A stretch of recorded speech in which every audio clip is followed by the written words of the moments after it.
Barbicane and Co., or The Purchase of the North Pole. Chapter 1. The North Polar Practical Association. And so, Mr. Maston, you consider that a woman can do nothing for the advance of the mathematical or experimental sciences? To my extreme regret, Mrs. Scorbitt, said J.T. Maston, I am obliged to say so. That there have been many remarkable female mathematicians, especially in Russia, I willingly admit, but with her cerebral conformation, it is not in a woman to become an Archimedes or a Newton. Then, Mr. Maston, allow me to protest in the name of my sex. Sex all the more charming, Mrs. Scorbitt, from its never having taken to transcendental studies. According to you, Mr. Maston, if a woman had seen an apple fall, she would never have been able to discover the laws of universal gravitation, as did the illustrious Englishman at the close of the 17th century. 8. In seeing an apple fall, Mrs. Scorbitt, a woman would have only one idea: to eat it, after the example of our mother Eve. You deny us all aptitude for the higher speculations. All aptitude? No, Mrs. Scorbitt. But I would ask you to remember that since there have been people on this earth, and women consequently, there has never been discovered a feminine brain to which we owe a discovery in the domain of science analogous to the discoveries of Aristotle, Euclid, Kepler, or Laplace. Is that a reason? Is it inevitable that the future should be as the past? That which has not happened for thousands of years is not likely to happen. Then we must resign ourselves to our fate, Mr. Maston, and as we are indeed good. And how good? Interrupted J.T. Maston, with all the amiable gallantry of which a philosopher crammed with X was capable. Mrs. Scorbitt was quite ready to be convinced. Well, Mr. Maston, she said, each to his lot in this world. Remain the extraordinary mathematician that you are. Give yourself entirely to the problems of that immense enterprise to which you and your friends have devoted their lives. I will remain the good woman I ought to be, and assist you with the means. For which you will have our eternal gratitude, said J.T. Maston. Mrs. Scorbitt blushed deliciously, for she felt, if not for philosophers in general, at least for J.T. Maston, a truly strange sympathy. Is not a woman's heart unfathomable? 9. An immense enterprise it was which this wealthy American widow had resolved to support with large sums of money. The object of its promoters was as follows. The Arctic territories, properly so called, according to the highest geographical authorities, are bounded by the 78th parallel, and extend over 1,400,000 square miles, while the seas extend over 700,000. Within this parallel have intrepid modern discoverers advanced nearly as far as the 84th degree of latitude, revealing many a coast hidden beyond the lofty chain of icebergs, giving names to capes, promontories, gulfs and bays of these vast Arctic highlands. But beyond this 84th parallel is a mystery, the unrealizable desideratum of geographers. No one yet knows if land or sea lies hid in that space of 6 degrees, that impassable barrier of polar ice. In this year, 189, the United States government had unexpectedly proposed to put up to auction the circumpolar regions, then remaining undiscovered, having been urged to this extraordinary step by an American society which had been formed to obtain a concession of the apparently useless tract. Some years before the Berlin Conference had formulated a special code for the use of great powers wishing to appropriate the property of another under pretext of colonization or opening up commercial routes. But this code was not applicable, under the circumstances, as the polar domain was not inhabited. Nevertheless, as that which belongs to nobody belongs to all, the new society did not propose to take, but to acquire. In the United States there is no project so audacious for which people cannot be found to guarantee the cost and find the working expenses. This was well seen when a few years before the Gun Club of Baltimore had entered on the task of dispatching a projectile to the moon, in the hope of obtaining direct communication with our satellite. Was it not these enterprising Yankees who had furnished the larger part of the sums required by this interesting attempt? And if it had succeeded, would it not be owing to 2 of the members of the said club who had dared to face the risk of an entirely novel experiment? If a Lesseps were one day to propose to cut a gigantic canal through Europe and Asia, from the shores of the Atlantic to the China Sea, if a well-sinker of genius were to offer to pierce the earth in the hopes of finding and utilizing the beds of silicates supposed to be there in a fluid state, if an enterprising electrician proposed to combine the currents disseminated over the surface of the globe so as to form an inexhaustible source of heat and light. If a daring engineer were to have the idea of storing vast receptacles the excess of summer temperature in order to transfer it to the frozen regions in the winter, if a hydraulic specialist were to propose to utilize the force of the tide for the production of heat or power at will, if companies were to be formed to carry out 100 projects of this kind, it is the Americans who would be found at the head of the subscribers, and rivers of dollars would flow into the pockets of the projectors, as the great rivers of North America flow into, and are lost in, the ocean. It was only natural that public opinion should be much exercised at the announcement that the Arctic regions were to be sold to the highest bidder, particularly as no 11 public subscription had been opened with a view to the purchase, for all the capital had been subscribed in advance, and it was left for time to show how it was proposed to utilize the territory when it had become the property of the purchaser. Utilize the Arctic regions. In truth, such an idea could only have originated in the brain of a madman. But nevertheless, nothing could be more serious than the scheme. In fact, a communication had been sent to many of the journals of both continents, concluding with a demand for immediate inquiry on the part of those interested. It was the New York Herald that first published this curious farrago, and the innumerable patrons of Gordon Bennett read, on the morning of the 7th of November, the following advertisement, which rapidly spread through the scientific and industrial world, and became appreciated in very different ways. Notice to the inhabitants of the terrestrial globe. The regions of the North Pole situated within the 84th degree of north latitude have not yet been utilized, for the very good reason that they have not yet been discovered. The furthest points attained by the navigators of different nations are the following: 82 degrees 45, said to have been reached by the Englishman Perry in July 1847 in Long, 28 degrees north of Spitzbergen, 83 degrees 2028, said to have been reached by Markham in the English expedition of Sir John Nares in May 1876 in Long, 50 degrees W north of Grinnell Land, 83 degrees 35, said to have been reached by 12 Lockwood and Brainard in the American expedition of Lieutenant Greely in May 1882 in Long, 42 degrees W in the north of Nares Land. It can thus be considered that the region extending from the 84th parallel to the pole is still undivided among the different states of the globe. It is, therefore, excellently adapted for annexation as a private estate after formal purchase in public auction. The property belongs to nobody by right of occupation, and the government of the United States of America, having been applied to in the matter, have undertaken to name an official auctioneer for the purposes of its disposal.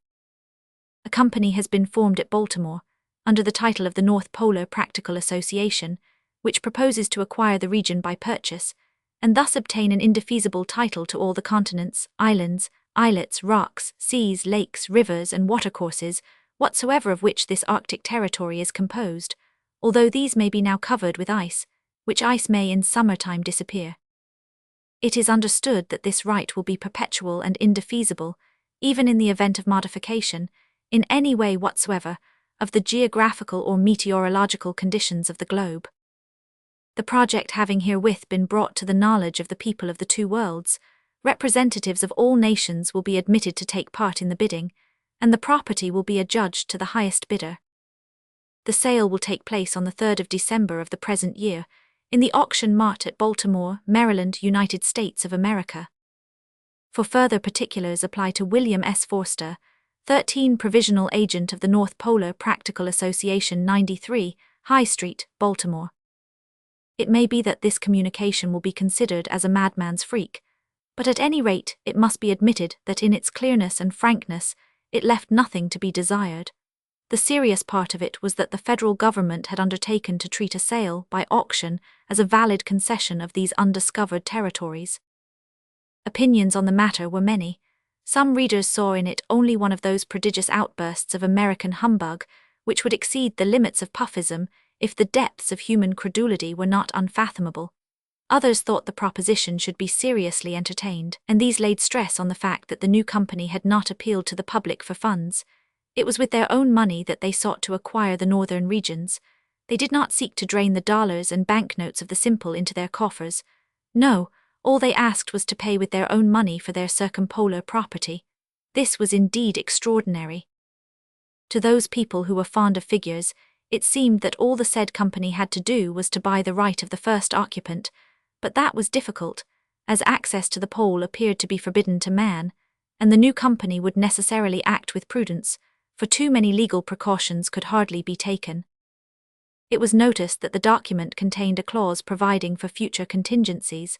This clause gave rise to much contradictory interpretation, for its precise meaning escaped the most subtle minds. It stipulated that the right would be perpetual, even in the event of modification 14 in any way whatsoever of the geographical or meteorological conditions of the globe.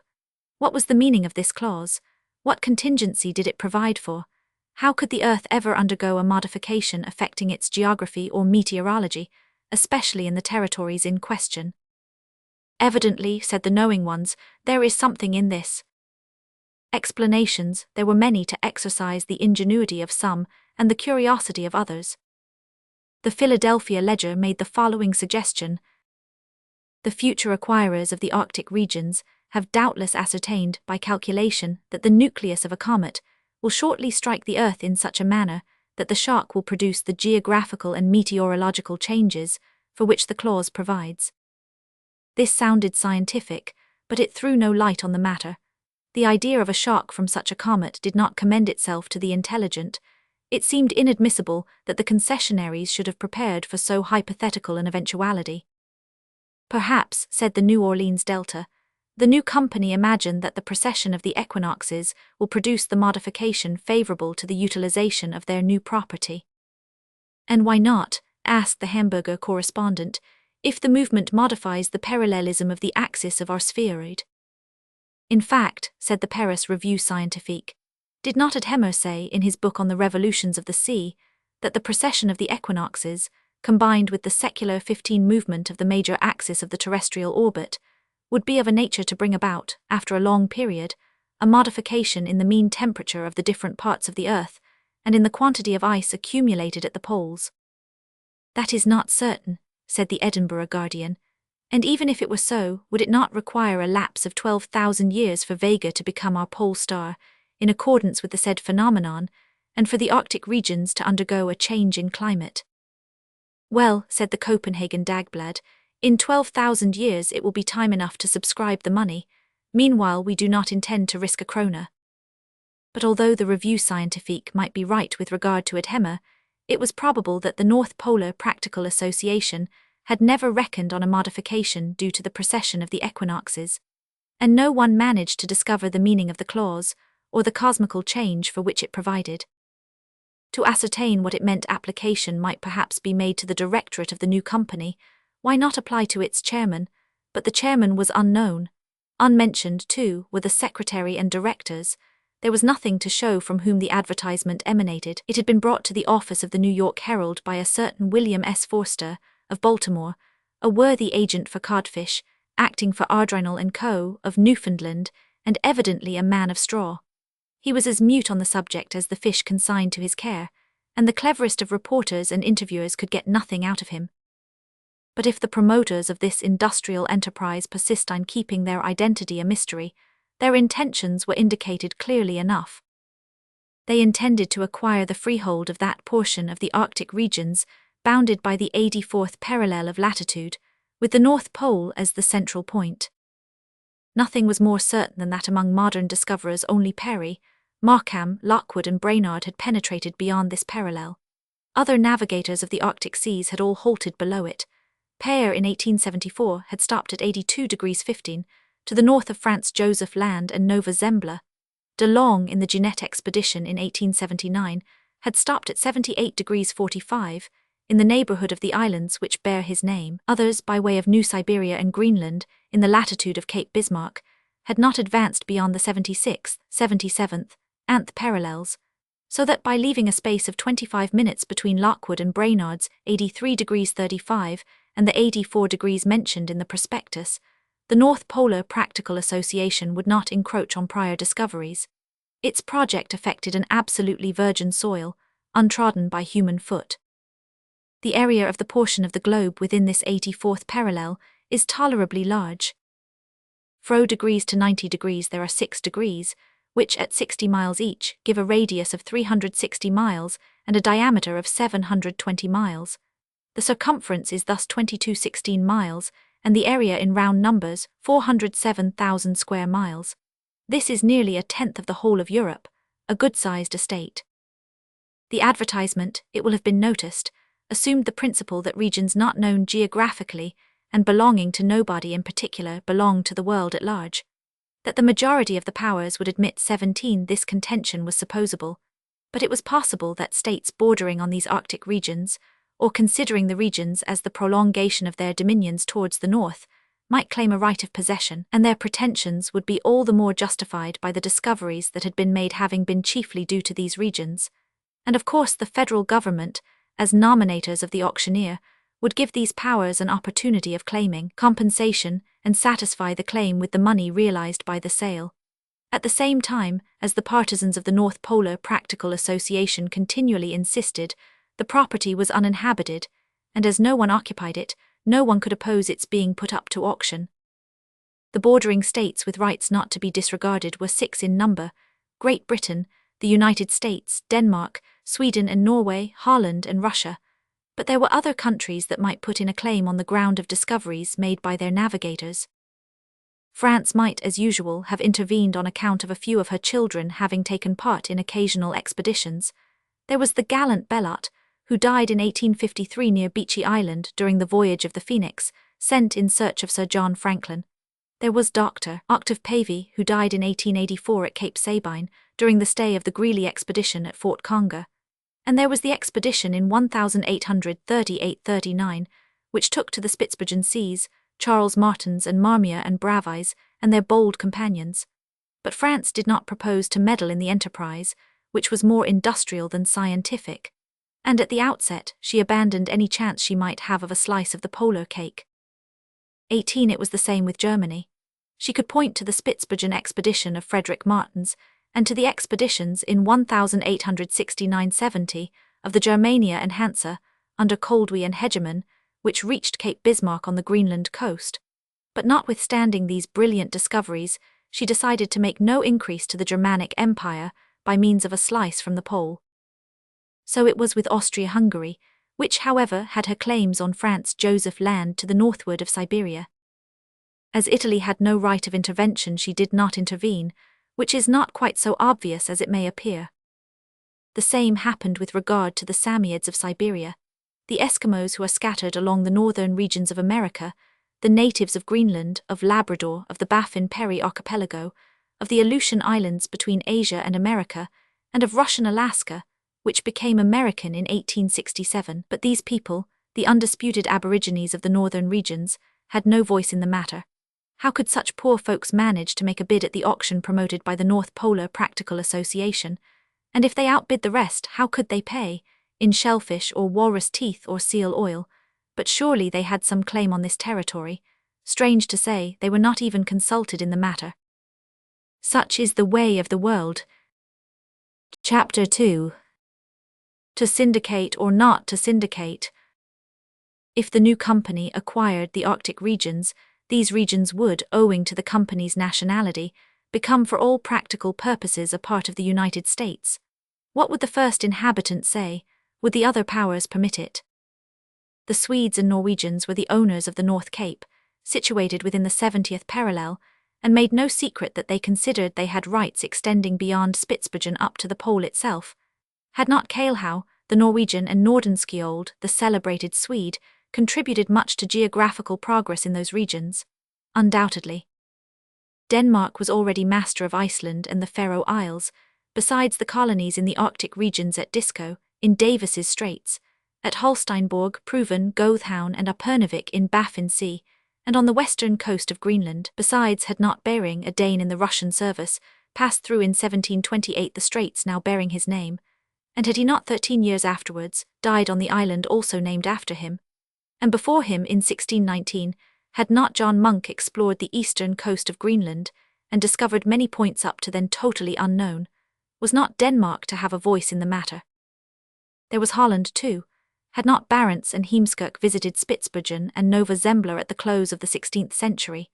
Was it not one of her children, Jan Mayen, whose audacious voyage in 1611 gave her 20 possession of the island, named after him, situated within the 71st parallel? And how about Russia? Had not Bering been under the orders of Alexis T. Skirikov? Had not Polutsky in 1751 sailed into the Arctic seas? Had not Martin Spamberg and William Walton adventured in these unknown regions in 1739, and done notable exploring work in the straits between Asia and America? Had not Russia her Siberian territories, extending over 120 degrees to the limits of Kamchatka along the Asiatic littoral, peopled by Samoyeds, Yakuts, Tichaukchais and others, and bordering nearly half of the Arctic Ocean? Was there not on the 75th parallel, at less than 900 miles from the pole, the Lyakov archipelago, discovered at the beginning of the 18th century? And how about the United Kingdom, which possessed in Canada a territory larger than the whole of the United States, and whose navigators held the first place in the history of the frozen North? Had not the British a right to be heard in the matter?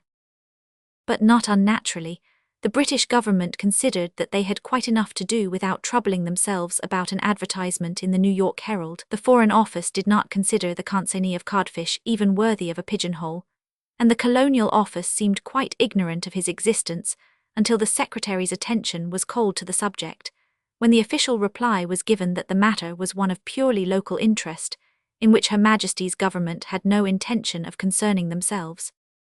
In Canada, however, some stir was made, particularly 21 among the French, and at Quebec a syndicate was formed for the purpose of competing with the company at Baltimore. The other countries interested followed the Canadian lead. Although the governments haughtily ignored the audacious proposition, speculative individuals were found in Holland, Scandinavia, Denmark, and Russia to venture sufficient funds for preliminary expenses, with a view to acquire imaginary rights that might prove profitably transferable. 3 weeks before the date fixed for the sale, the representatives of these various syndicates arrived in the United States. The only representative of the American company was the William S. Forster, whose name figured in the advertisement of the 7th of November. Holland sent Jacques Jansen, a councillor of the Dutch East Indies, 53 years of age, squat, broad and protuberant, with short arms and little bow legs, aluminum spectacles, face round and red, hair in a mop and grisly whiskers. A solid man, not a little incredulous on the subject of an enterprise whose practical consequences he did not quite see. The Danish syndicate sent Erik Boldenac, an ex-subgovernor of the Greenland colonies, a man of middle height, somewhat unequal about the shoulders, with a perceptible corporation, a large head, and eyes so short-sighted that everything he read he almost touched with his nose. His instructions were to treat as beyond argument the rights of his country, which was the legitimate proprietor of the polar regions. The Swedes and Norwegians sent Jan Harald, professor of cosmography at Christiania, who had been one of the 22 warmest partisans of the Nordenskjold expedition, a true type of the Norseman, with clear, fresh face and beard and hair of the colour of the overripe corn.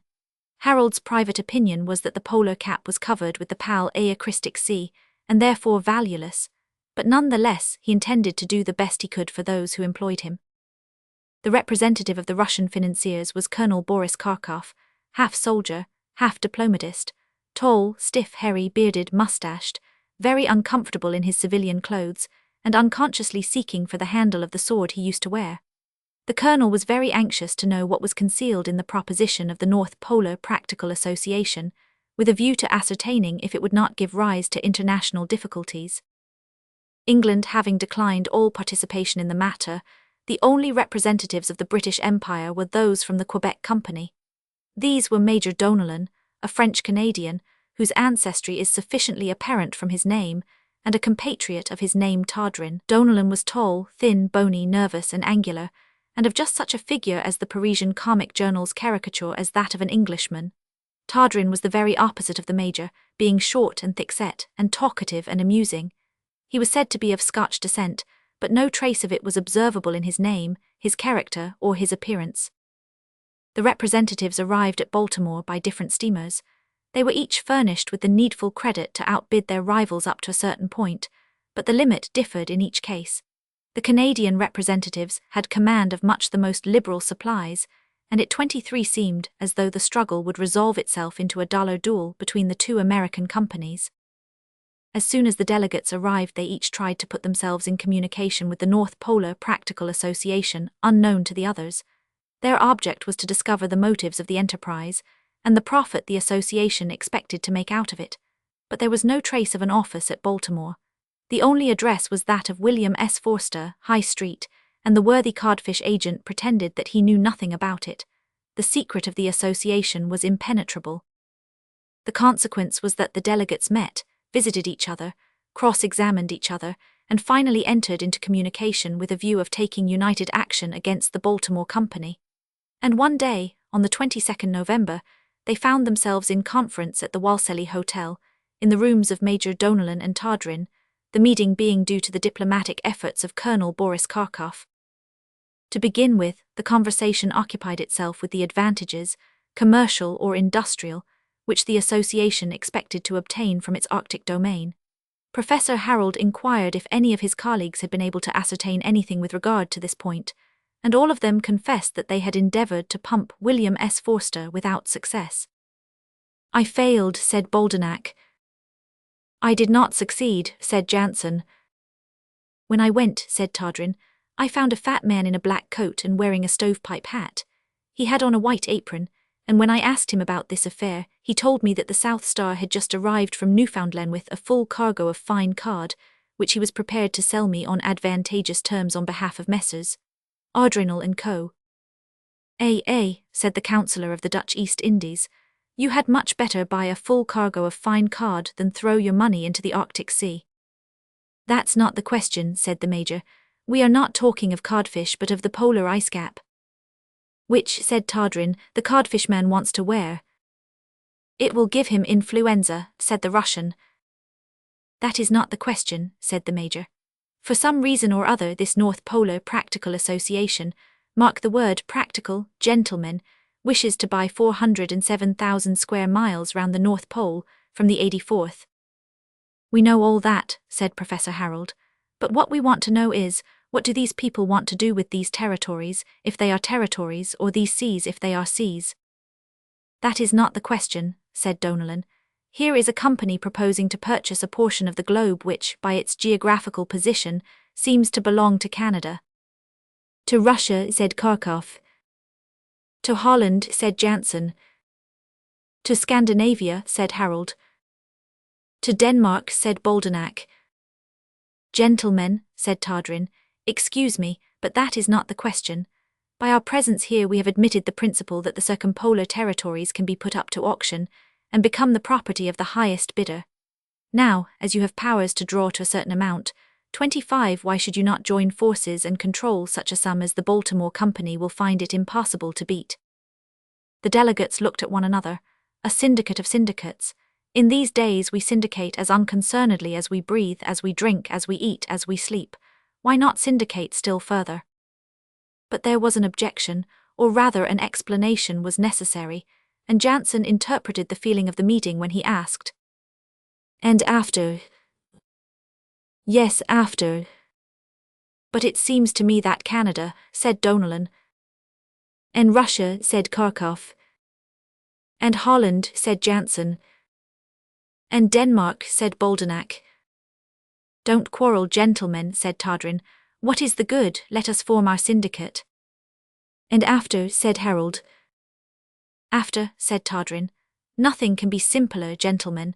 When you have bought the property it will remain indivisible among you, and then for adequate compensation you can transfer it to one of the syndicates we represent, but the Baltimore Company will be out of it." It was a good proposal, at least for the moment, for in the future the delegates could quarrel among themselves for the final settlement. Anyway, as Tadrin had justly remarked, the Baltimore Company would be out of it. "That seems sensible," said Boldenac. "Clever," said Karkof.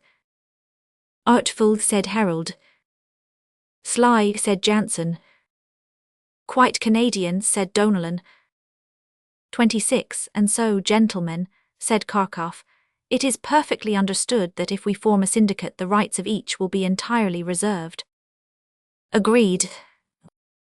It only remained to discover what sums had been placed to the credit of the delegates by the several associations, which amounts when totaled would probably exceed anything at the disposal of the North Polar practical people. The question was asked by Tadrin. But then came a change over the scene. There was complete silence, no one would reply, open his purse, empty his pocket into the common cash box. tell in advance how much he had to bid with. There was no hurry to do that, and if disagreement arose later on, if circumstances obliged the delegates to look after themselves, if the diplomatic Kharkov were to feel hurt at the little wiles of Jansen, who might take offence at the clumsy artifices of Boldenac, who, in turn, became irritated at the ingenuities of Harold, who might decline to support the pretentious claims of Donellan, who would find himself compelled to intrigue against all his colleagues individually and collectively. To proclaim the length of their purses was to reveal their game, which above all things they desired to keep dark. Obviously, there were only two ways of answering Tadrin's indiscreet demand. They might exaggerate their resources, which would be embarrassing when they had to put the money down, or they might minimize them in such a way as to turn the proposition into a joke. This idea occurred to the Dutchman. "Gentlemen," said he, "I regret that for the acquisition 27 of the Arctic regions, I am unable to dispose of more than 50 gulden. And," said the Russian, "all I have to venture is 35 rubles. "I have 20 krona," said Harold. "I have only 15, said Boldenac. "Well," said the Major, "it is evident that the profit in this matter will be yours, for all I have at my disposal is the miserable sum of 30 cents. Chapter 3. The North Pole is knocked down to the highest bidder. That the sale of the 3rd of December should take place in the auction mart might appear strange. As a rule, only furniture, instruments, pictures, and objects of art were sold there. But for this curious departure from the ordinary practice in the sale of land, a precedent was discoverable, as already a portion of our planet had changed hands under the hammer. A few years before, at San Francisco in California, an island in the Pacific Ocean, Spencer Island, had been sold to the rich W. Calderup. When he outbid J.R. Taskinar of Stockton, Spencer Island was habitable. It was only a few degrees from the Californian coast. It had forests, watercourses, a fertile soil, and fields and prairies fit for cultivation. It was not an indefinite region, covered perhaps 28 with sea and perpetual ice, which probably no one would ever occupy. For Spencer Island, $400,000 had been paid. For the polar territories, it was not to be expected that anything like that amount would be forthcoming. Nevertheless, the strangeness of the affair had brought together a considerable crowd, chiefly of lookers-on, to witness the result. The sale was to take place at noon, and all the morning the traffic in Bolton Street was seriously interfered with. Long before the hour fixed for the sale the room was full, with the exception of a few seats railed off and reserved for the delegates. And when Boldenac, Kharkov, Jansen, Harold, Donellan, and Tadrin had taken these places, they formed a compact group, shoulder to shoulder, and looked as if they were a veritable storming column ready for the assault of the pole. Close to them was the consignee of codfish, whose vulgar visage expressed the sublimest indifference. He looked the least excited of all the crowd, and seemed to be thinking only of how he could most profitably dispose of the cargoes now on their way to him from Newfoundland. Who were the capitalists represented by this man, with probably millions of dollars at his command? There was nothing to show that J.T. Maston and Mrs. Scorbitt had anything to do with the affair. How could it be supposed that they had? They were there, though, but lost in the crowd, and were surrounded by a few of the principal members of the gun club, apparently simply as spectators and quite disinterested.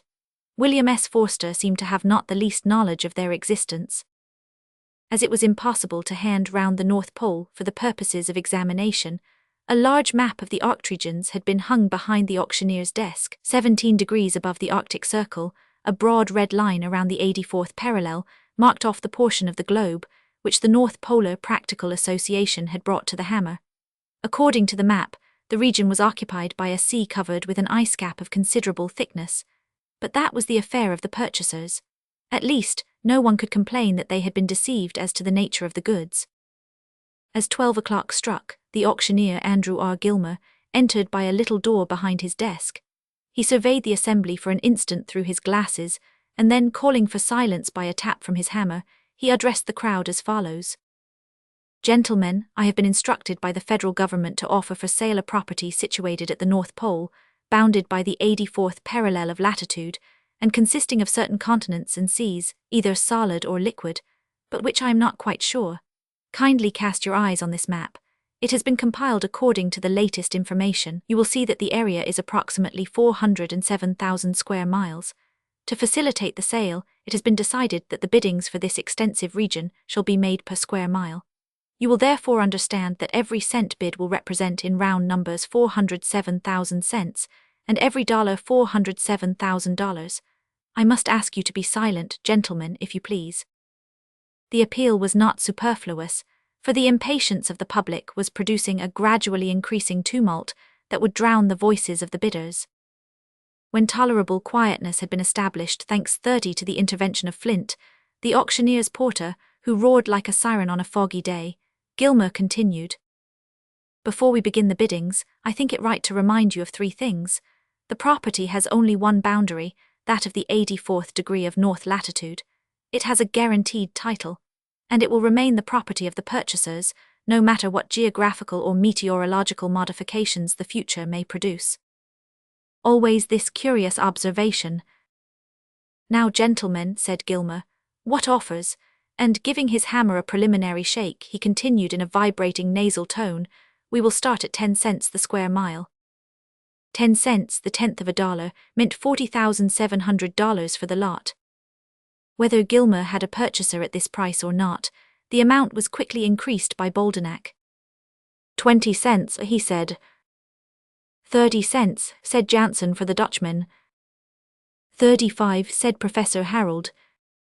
40, said the Russian. That meant $162,800, and yet the bidding had only begun. The Canadians had not even opened their mouths, and William S. Forster seemed absorbed in the Newfoundland Mercury. Now, gentlemen, said Gilmer, any advance on 40 cents? 40 cents, come, the polar cap is worth more than that, it is. What he would have added is unknown, perhaps it was guaranteed pure ice, but the Dane interrupted him with 31.50 cents, which the Dutchman at once capped with 60 cents the square mile, any advance on 60 cents. These 60 cents made the respectable sum of $244,200. At Jansen's bid, Donellan raised his head and looked at Tadrin, but at an almost imperceptible negative sign from him, he remained silent. All that Forster did was to scrawl a few notes on the margin of his newspaper. Come, gentlemen, said the auctioneer, wake up, surely you are going to give more than that. And the hammer began to move up and down, as if in disgust at the weakness of the bidding. 70 cents, said Harold in a voice that trembled a little. 80 cents, said Karkoff almost in the same breath. A nod from Tadrin woke up the major, as if he were on springs. 100 cents, said the Canadian. That meant $407,000. $407,000, a high price to pay for a collection of icebergs, ice fields, and ice floes. And the representative of the North Polar Practical Association did not even raise his eyes from his newspaper. Had he been instructed not to bid? If he had waited for his competitors to bid their highest, surely the moment had come. In fact, their look of dismay when the major fired his 100 cents showed that they had abandoned the battle. 100 cents the square mile, said the auctioneer. Any advance, is that so, no advance? And he took a firm grasp on his hammer and looked round him. Once, he continued, twice any advance. 120 cents, said Forster quietly as he turned over a page of his newspaper. And 40, said the major. And 60, drawled Forster. And 80, drawled the major quite as placidly. 190, said Forster. And 5, said the major, as if it were a mere casual observation. You might have heard an ant walk, a bleak swim, a moth fly, a worm wriggle, or a microbe wag its tail, if it has a tail. Gilmer allowed a few moments to pass, which seemed like centuries. The consignee of codfish continued reading his newspaper and jotting down figures on the margin which had evidently nothing to do with the matter on hand. Had he reached the length of his tether? Had he made his last bid? Did this price of 195 cents the square mile, or $793,050 for the whole, appear to him to have reached the last limit of absurdity?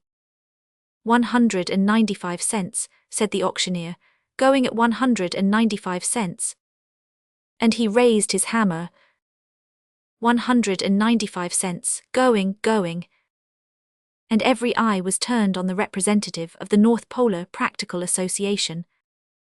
33. That extraordinary man drew a large handkerchief from his pocket, and hiding his face in it, blew a long, sonorous blast with his nose. Then J.T. Maston looked at him, and Mrs. Scorbitt's eyes took the same direction, and by the paleness of their features it could be seen how keen was the excitement they were striving to subdue. Why did Forster hesitate to outbid the Major? Forster blew his nose a second time, then with an even louder blast he blew it a third time, and between the blasts he quietly observed, 200 cents. A shudder ran through the whole. The Major seemed overwhelmed and fell back against Tadrin. At this price per square mile, the Arctic regions would cost $814,000. The Canadian limit had evidently been passed. 200 cents, said Gilmer. Once, twice any advance, he continued. The Major looked at the Professor, and the Colonel and the Dutchman and the Dane, and the Professor and the Colonel and the Dutchman, and the Dane looked at the Major. Going, said the auctioneer. Everyone looked at the Codfish Man. Gone. And down came Gilmer's hammer. The North Polar Practical Association, represented by William S. Forster, had become the proprietors of the North Pole and its promising neighborhood. And when William S. Forster had to name the real purchasers, he placidly drawled, Barbicane and Co. Chapter 4. Old Acquaintances. Barbicane and Co., the president of the Gun Club. What was the Gun Club going to do with the North Pole, we shall see. Is it necessary to formally introduce Impey Barbicane, the president of the Gun Club, and Captain Nicholl and J.T. Maston and Tom Hunter with the wooden legs, and the brisk Bilsby and Colonel Bloomsbury and their colleagues?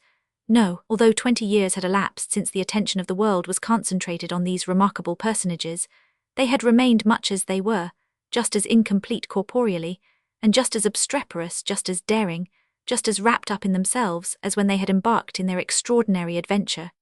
Time had made no impression on the Gun Club. It respected them as people respect the obsolete cannon that are found in the museums of old arsenals.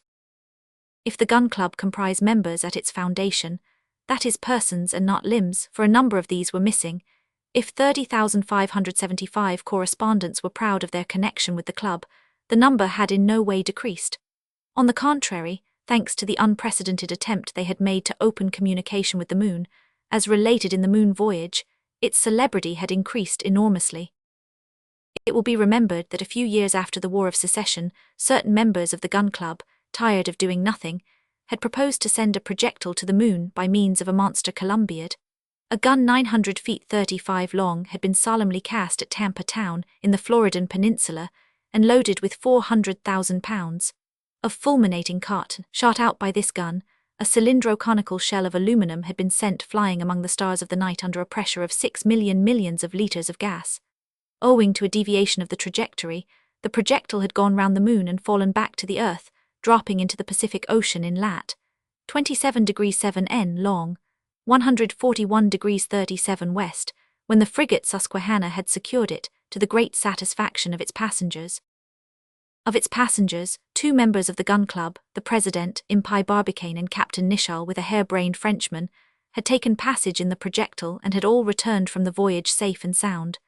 But if the 2 Americans were then present ready to risk their lives in some new adventure, it was not so with Mitchell Arden. He had returned to Europe and made a fortune, and was now planting cabbages in his retirement, if the best-informed reporters were to be believed. Barbicane and Nicholl had also retired, comparatively speaking, but they had retired only to dream of some new enterprise of a similar character. They were in no want of money. From their last undertaking, there remained nearly $200,000 out of the $5.5 millions yielded by the public subscriptions of the Old and New Worlds, and by exhibiting themselves in their aluminum projectile throughout the United States they had realized enough wealth and glory to satisfy the most exacting of human ambitions. They would have been content if idleness had not been wearisome to them, and it was probably in order to find something to do that they had now bought the Arctic regions.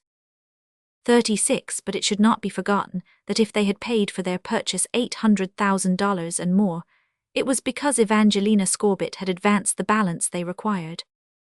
Although Barbicane and Nicholl enjoyed incomparable celebrity, there was one who shared it with them. This was J.T. Maston, the impetuous secretary of the gun club? Was it not this able mathematician who had made the calculations which had enabled the great experiment to be made? If he had not accompanied his two colleagues on their extraordinary voyage, it was not from fear, certainly not, but the worthy gunner wanted a right arm, and had a gutta-percha cranium, owing to one of those accidents so common in warfare. And if he had shown himself to the Selenites, it might have given them an erroneous idea of the inhabitants of the earth, of which the moon after all is but the humble satellite. To his profound regret, J.T. Maston had had to resign himself to staying at home, but he was not idle. After the construction of the immense telescope on the summit of Long's Peak, one of the highest of the Rocky Mountains, he had transported himself there, and from the moment he found the projectile describing its majestic trajectory in the sky, he never left his post of observation. At the eyepiece of the huge instrument, he devoted himself to the task of following his friends as they journeyed in their strange carriage through space. It might be thought that the bold voyagers were forever lost to Earth. The projectile, drawn into a new orbit by the moon, might gravitate eternally round the Queen of the Night as a sort of sub-satellite. But no, a deviation, which by many was called providential, had modified the projectile's direction, and after making the circle of the moon, brought it back from that spheroid at a speed of 172,800 miles an hour at the moment it plunged into the ocean. Luckily, the liquid mass of the Pacific had broken the fall, which had been perceived by the U.S. frigate Susquehanna. As soon as the news had reached J.T. Maston, he had set out in all haste from the observatory at Long's Peak to the rescue of his friends. Soundings were taken in the vicinity of where the shell had been seen to fall, and the devoted Maston had not hesitated to go down in diver's dress to find his friends. But such trouble was unnecessary.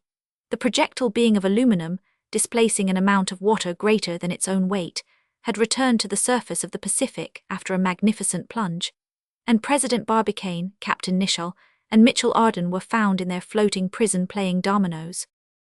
The part that Maston took in these extraordinary proceedings had brought him prominently to the front. He was not handsome, with his artificial cranium and his mechanical arm with its hook for a hand. He was not young, for 58 years had chimed and struck at the date of our story's beginning, but the originality of his character, the vivacity of his intelligence, the fire in his eye, the impetuosity with which he had attacked everything, had made him the beau ideal of a man in the eyes of Evangelina Scorbitt.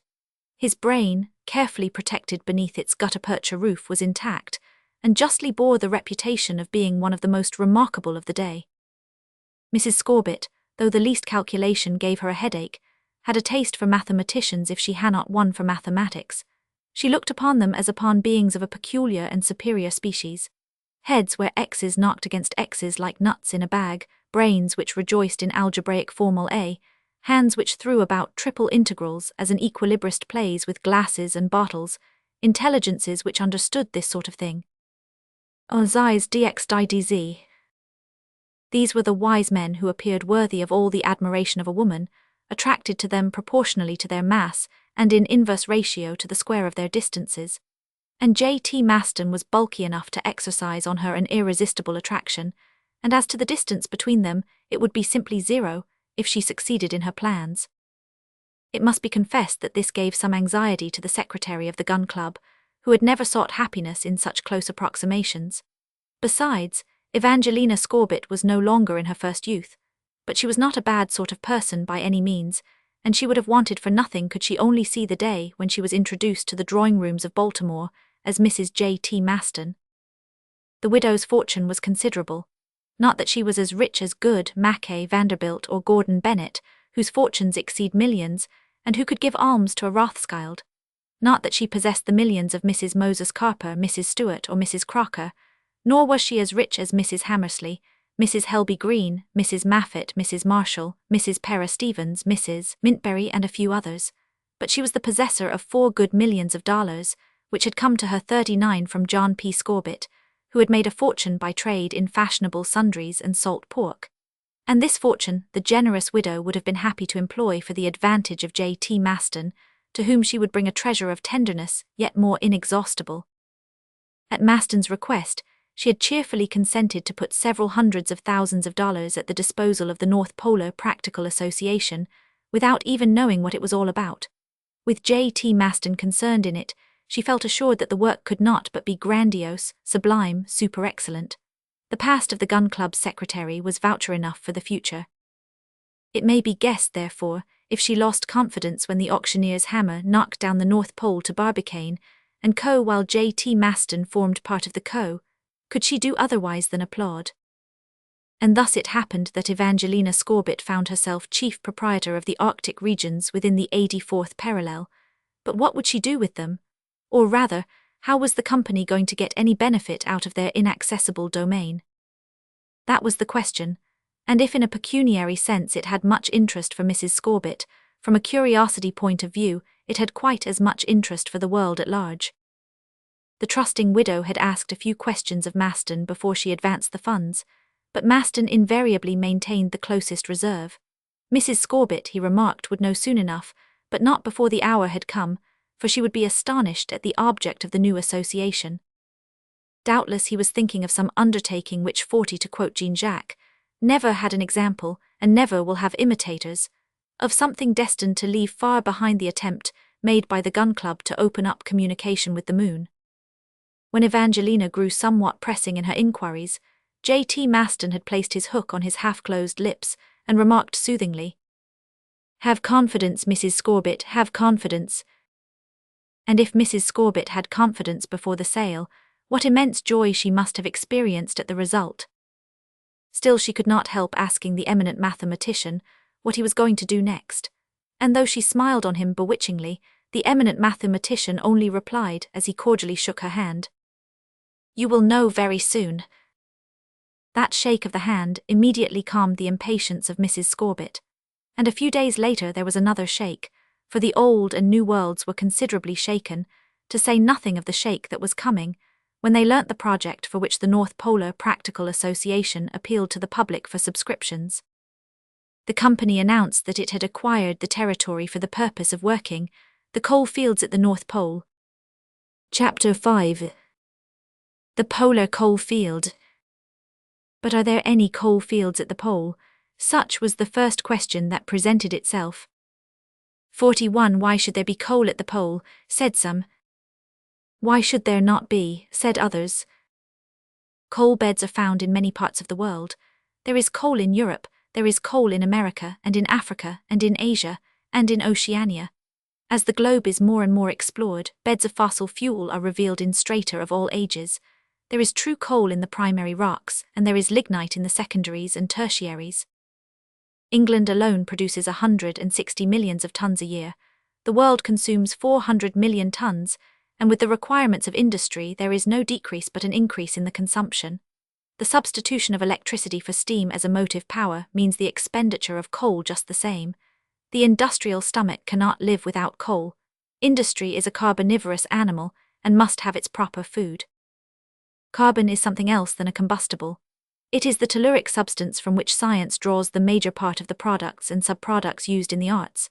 With the transformations to which it is subject in the crucibles of the laboratory, you can dye, sweeten, perfume, vaporize, purify, heat, light, and you can produce the diamond.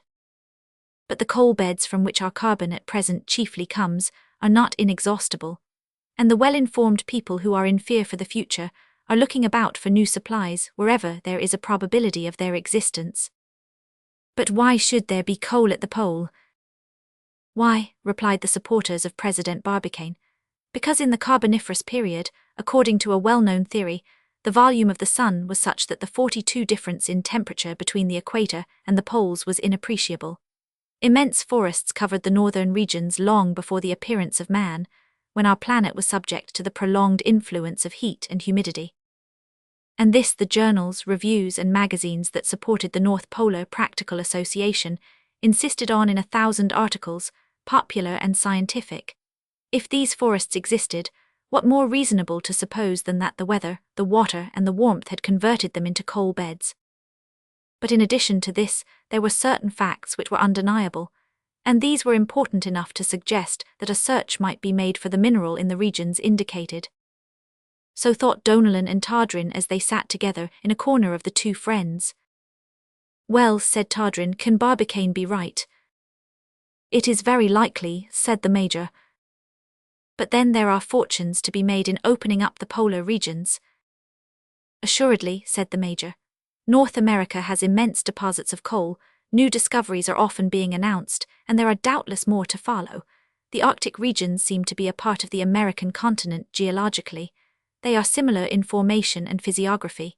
Greenland is a prolongation of the New World, and certainly Greenland belongs to America. As the horse's head, which it looks like, belongs to the animal's body, said Todrin. Nordenskjold, said Donelan, when he explored Greenland, found among the sandstones and schists intercalations 43 of lignite with many forest plants. Even in the Disko district, Steenstrup discovered 11 localities with abundant vestiges of the luxuriant vegetation which formerly encircled the pole.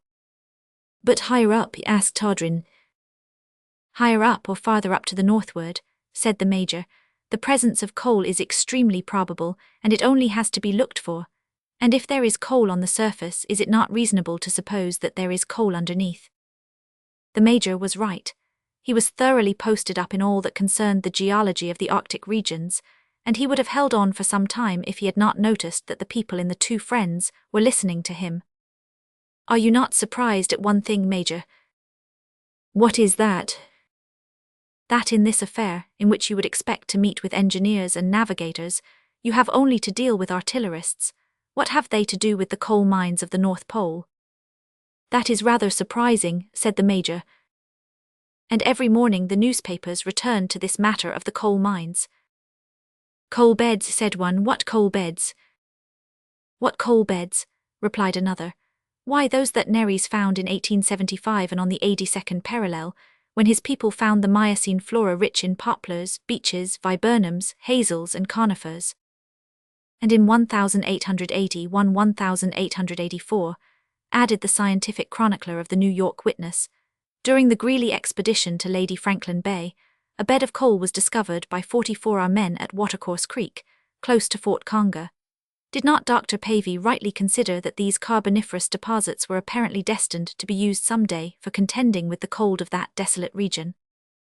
When these facts were brought forward, it will be easily understood that Impey Barbicane's adversaries were hard up for a reply. The partisans of the "Why should there be coal?" had to lower their flag to the partisans of "Why should there not be?" Yes, there was coal, and probably a considerable amount of it. The circumpolar area contained large deposits of the precious combustible on the site of the formerly luxuriant vegetation. But if the ground were cut from under their feet regarding the existence of the coal, the detractors took their revenge in attacking the question from another point. Be it so, said the Major one day in the rooms of the gun club itself when he discussed the matter with Barbicane.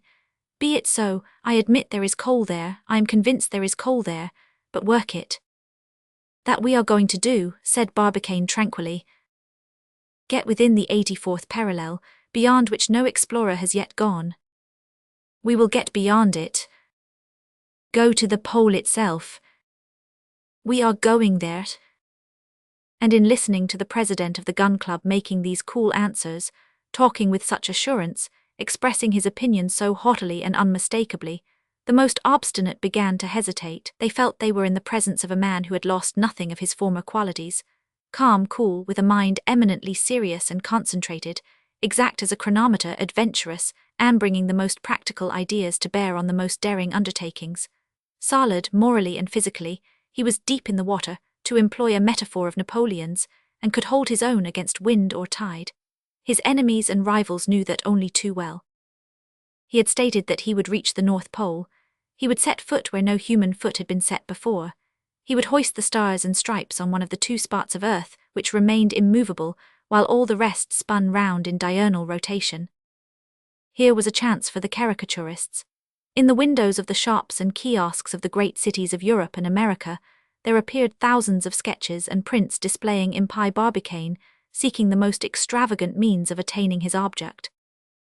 Here the daring American, assisted by all the members of the gun club, pickaxe in hand, was driving a submarine tunnel through masses of ice, which was to emerge at the very point of the axis.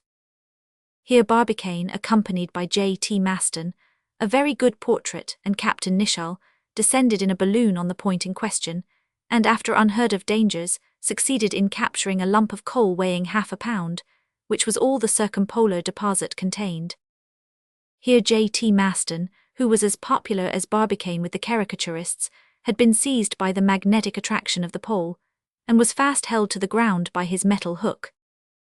And it may be remarked here that the celebrated calculator was of too touchy a temperament to laugh at any jest at his personal peculiarities.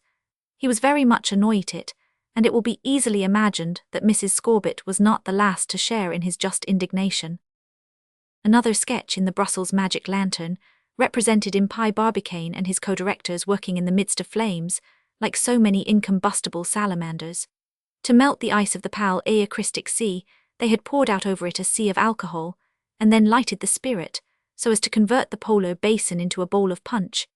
And, playing on the word punch, the Belgian designer had had the irreverence to represent the president of the gun club as a ridiculous punchinello. But of all the caricatures, that which obtained the most success was published by the Parisian Charivari under the signature of Stop. In the stomach of a whale, comfortably furnished and padded, Impey Barbicane and J.T. Maston sat smoking and playing chess, waiting their arrival at their destination. The new Jonas had not hesitated to avail themselves of an enormous marine mammifer, and by this new mode of locomotion had passed under the ice floes to reach the inaccessible pole. The phlegmatic president was not in the least incommoded by this intemperance of pen and pencil. He let the world talk and sing and parody and caricature, and he quietly went on with his work. As soon as he had obtained the concession, he had issued an appeal to the public for the subscription of $15 million in $100 shares. Such was the credit of Barbicane and Co., that applications flowed in wholesale. But it is as well to say that nearly all the applications came from the United States. So much the better, said the supporters of the North 47 Polar Practical Association. The work will be entirely American. The prospectus was so plausible, the speculators believed so tenaciously in the realization of its promises, and admitted so imperturbably the existence of the polar coal mines, that the capital was subscribed 3 times over. 2/3 of the applications were declined with regret, and on the 16th of December the capital of $15 million was fully paid up. It was about thrice as much as the amount subscribed for the gun club when they made their great experiment of sending a projectile from the Earth to the Moon. Chapter 6. A telephonic conversation. Not only had Barbicane announced that he would attain his object, and now the capital at his command enabled him to reach it without hindrance, but he would certainly not have appealed for funds if he was not certain of success. The North Pole was at last to be conquered by the audacious genius of man.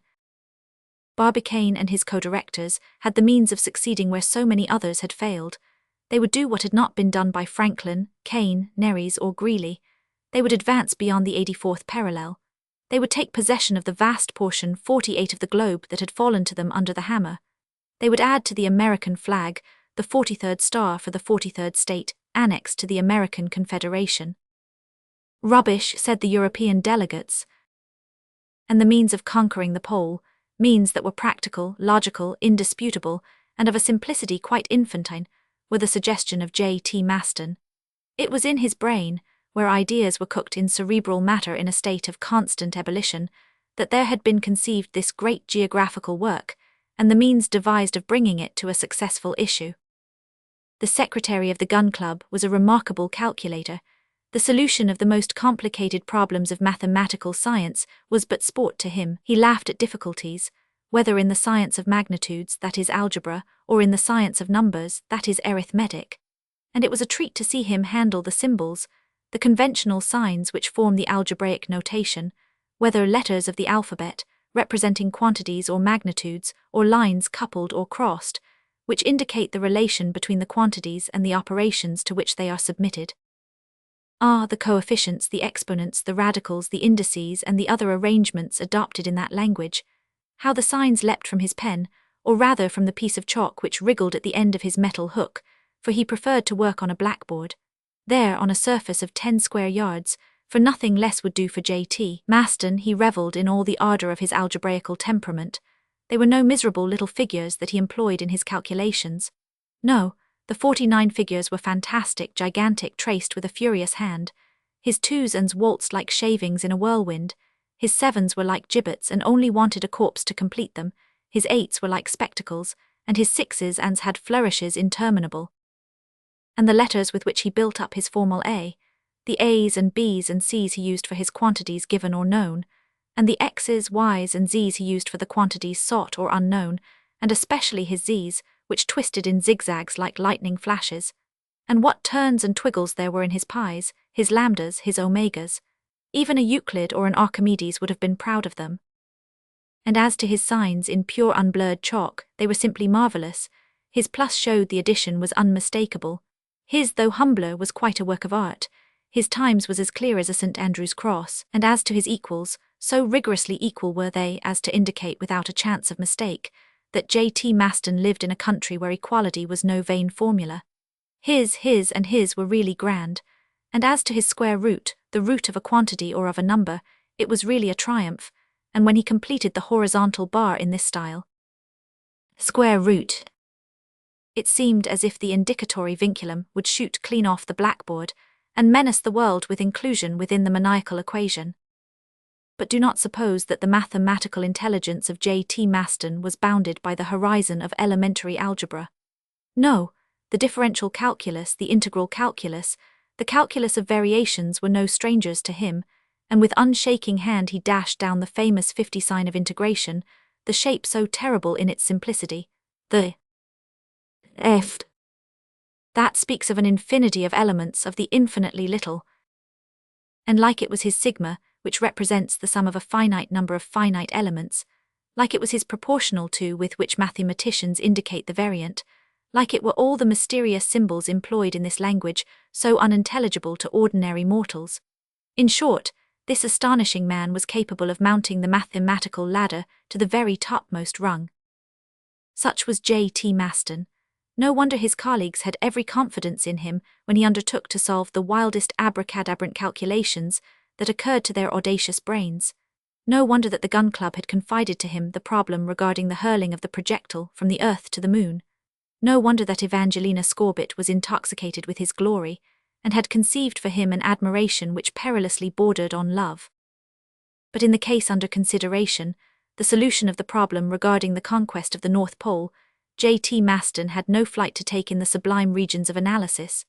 To allow the concessionaries of the Arctic regions to make use of their new possessions, the secretary of the Gun Club had but a simple problem in mechanics to occupy his mind. It was a complicated problem, no doubt, requiring ingenious and possibly novel formulae, but it could be done. Yes, they could trust J.T. Maston, although the slightest slip might entail the loss of millions. But never 51 since his baby head had toyed with the first notions of arithmetic had he made a mistake. Never had he been the millionth of an inch out in a matter of measurement, and if he had made an error in the last of 20 places of decimals, his gutta-percha cranium would have burst its fixings. It was important to insist on the remarkable mathematical powers of J.T. Maston. We have done so, now we have to show him at work, and to do that we must go back a few weeks. About a month before the famous advertisement, J.T. Maston had been requested to work out the elements of the project, of which he had suggested to his colleagues the marvelous consequences. For many years he had lived at number 179, Franklin Street, one of the quietest streets in Baltimore, far from the business quarter, for in commerce he took no interest, far from the noise of the crowd, for the mob he abhorred. There he occupied a modest habitation known as Ballistic Cottage, living on the pension he drew as an old artillery officer, and on the salary paid him as the Gun Club secretary. He lived alone with one servant, Fire, a name worthy of an artilleryman's valet. This Negro was a servant of the first water, and he served his master as faithfully as he would have served a gun. J.T. Maston was a confirmed bachelor, being of opinion that bachelorhood is the only state worth caring about in this sublunary sphere. He knew the Sclav proverb, that a woman draws more with one hair than 4 oxen in a plough, and he was on his guard. If he was alone at Ballistic Cottage, it was because he wished to be alone. He had only to nod to change his solitude of 1 into a solitude of 2, and help himself 52 to half the fortune of a millionaire. There was no doubt of it. Mrs. Scorbett would only have been too happy, but J.T. Maston was not going to be too happy, and it seemed that these two people so admirably adapted for each other, in the widow's opinion, would never understand each other. The cottage was a very quiet one. There was a ground floor and a first floor. The ground floor had its veranda, its reception room and dining room, and the kitchen in a small annex in the garden. Above them was a bedroom in front, and a workroom facing the garden away from the noise, a buon retiro of the savant and the sage within whose walls were solved calculations that would have raised the envy of a Newton or a Laplace. Different, indeed, was the home of Mrs. Scorbitt in the fashionable quarter of New Park, with the balconies on its front covered with the fantastic sculpture of American architecture, Gothic and Renaissance jumbled together. Its enormous hall, its picture galleries, its double-twisted staircase, its numerous domestics, its stables, its coach-houses, its gardens, its lawns, its trees, its fountains, and the tower which dominated its battlements from the summit of which fluttered in the breeze the blue and gold banner of the Scorbitts.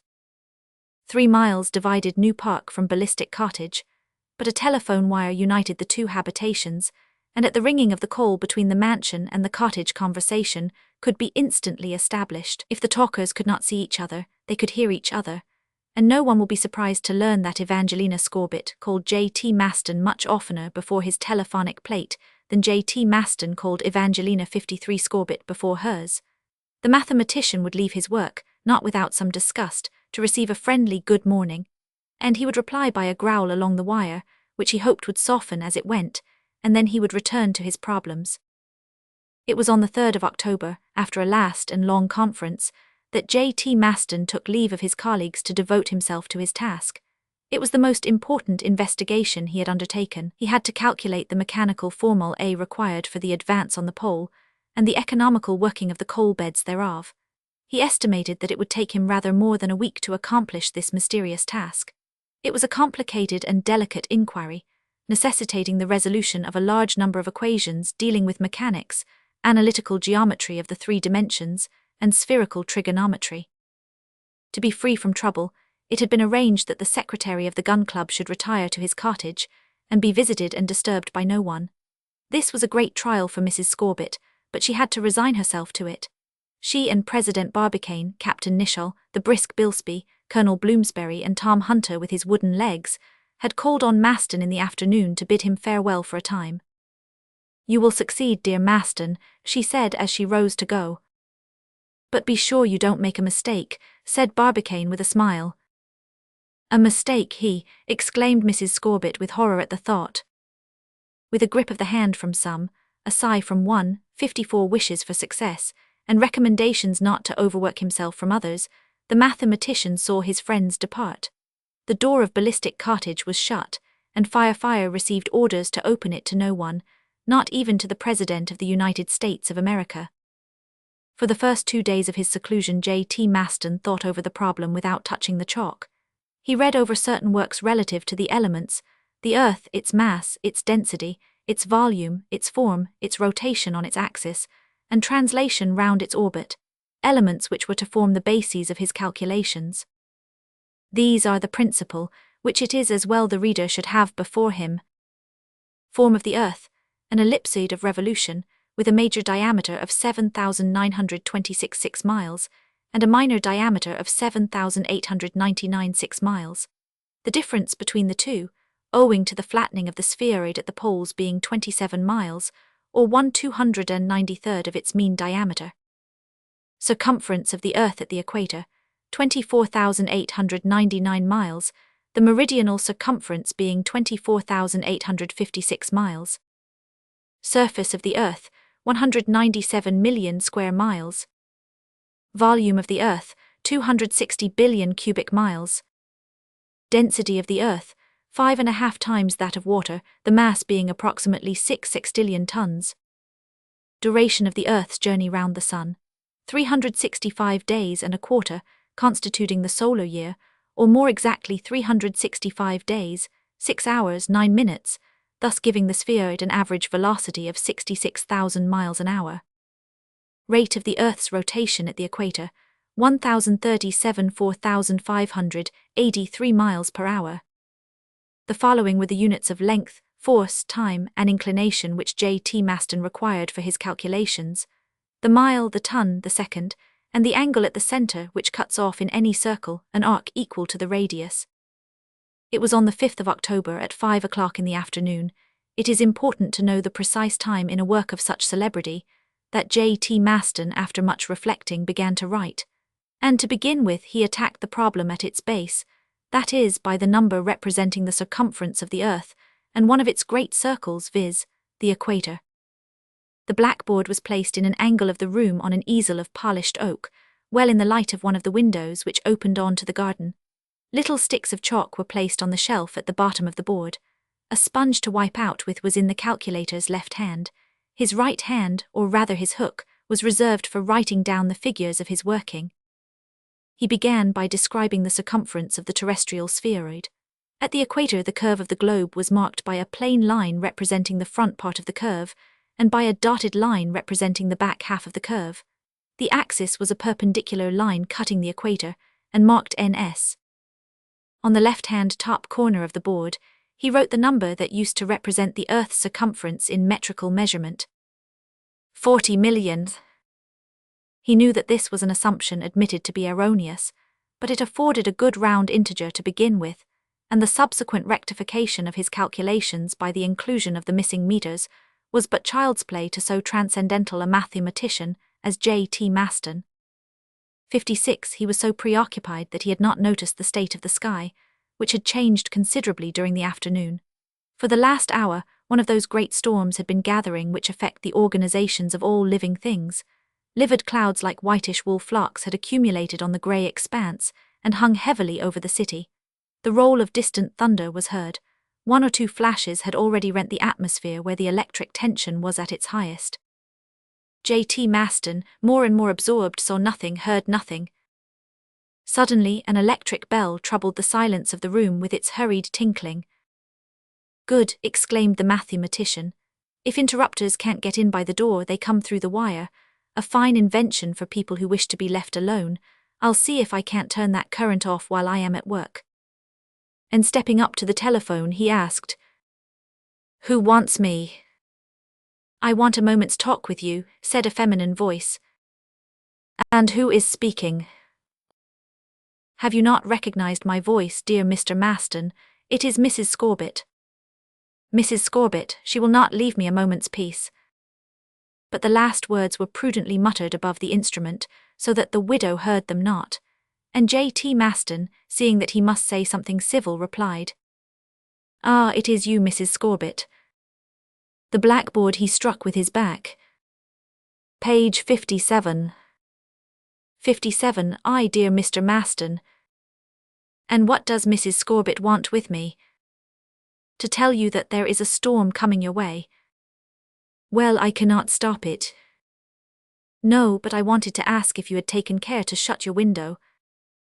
Mrs. Scorbitt had hardly ended before a tremendous clap of thunder filled the air. It seemed as though a vast sheet of silk had been torn apart for an infinity of length. The lightning had flashed down over Ballistic Cottage, and, conducted by the telephone wire, had invaded the mathematician's room with a brutality quite electric. J.T. Maston, bending over the mouthpiece of the instrument, received the hardest voltaic knock that had ever found the mouth of a philosopher. The flash had run along his metal hook and spun him round like a teetotum. The blackboard he struck with his back was hurled down in the corner, and the lightning disappeared out of window. Stunned for a moment, and it was a wonder it was no worse, J.T. Maston slowly rose and rubbed the different parts of his body to make sure he was not hurt. Then, having lost none of his coolness as beseemed the ancient pointer of the Columbiad, he put his room in order, picked up his easel, hoisted up his blackboard, gathered up the fragments of chalk scattered on the carpet, and resumed his work, which had been so rudely interrupted.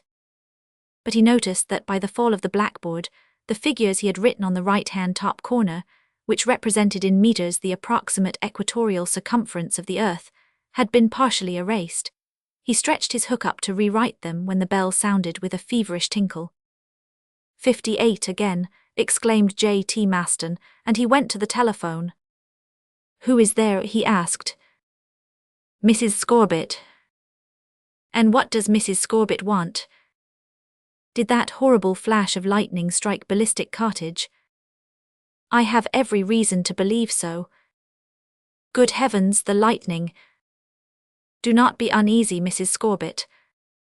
"You are not hurt, dear Mr. Maston." "Not at all." "You are sure you have not been touched?" "I am only touched by your thoughtfulness for me," said the philosopher gallantly. "Good evening, dear Mr. Maston." "Good evening, dear Mrs. Scorbitt." And he returned to his blackboard. "Confound that excellent woman," he said. "If she hadn't called me to the telephone, I should not have run the chance of being struck by lightning." And to ensure being left in quiet, he judiciously put the telephone out of action. Then he resumed his work. From the number on the board, he gradually built up a definitive formula, and then noting it on the left, he cleared away the working by which he had arrived at it, and launched forth into an appalling series of figures and signs. 8 days later, the wonderful calculation was finished, and the secretary of the gun club triumphantly bore off to his colleagues the solution of the problem which they had awaited with a very natural impatience. 59. The practical means of arriving at the North Pole to work its coal mines were mathematically established. Then the company was formed under the title of the North Polar Practical Association. Then the Arctic regions were purchased under the auctioneer's hammer, and then the shares were offered to the world. Chapter 7. Barbicane makes a speech. On the 22nd of December, a general meeting was called of the shareholders of the North Polar Practical Association to take place at the rooms of the Gun Club in Union Square, and the square itself was hardly large enough to hold the crowd. Usually the large hall of the club was decorated with weapons of all sorts appropriate to the noble profession of its members.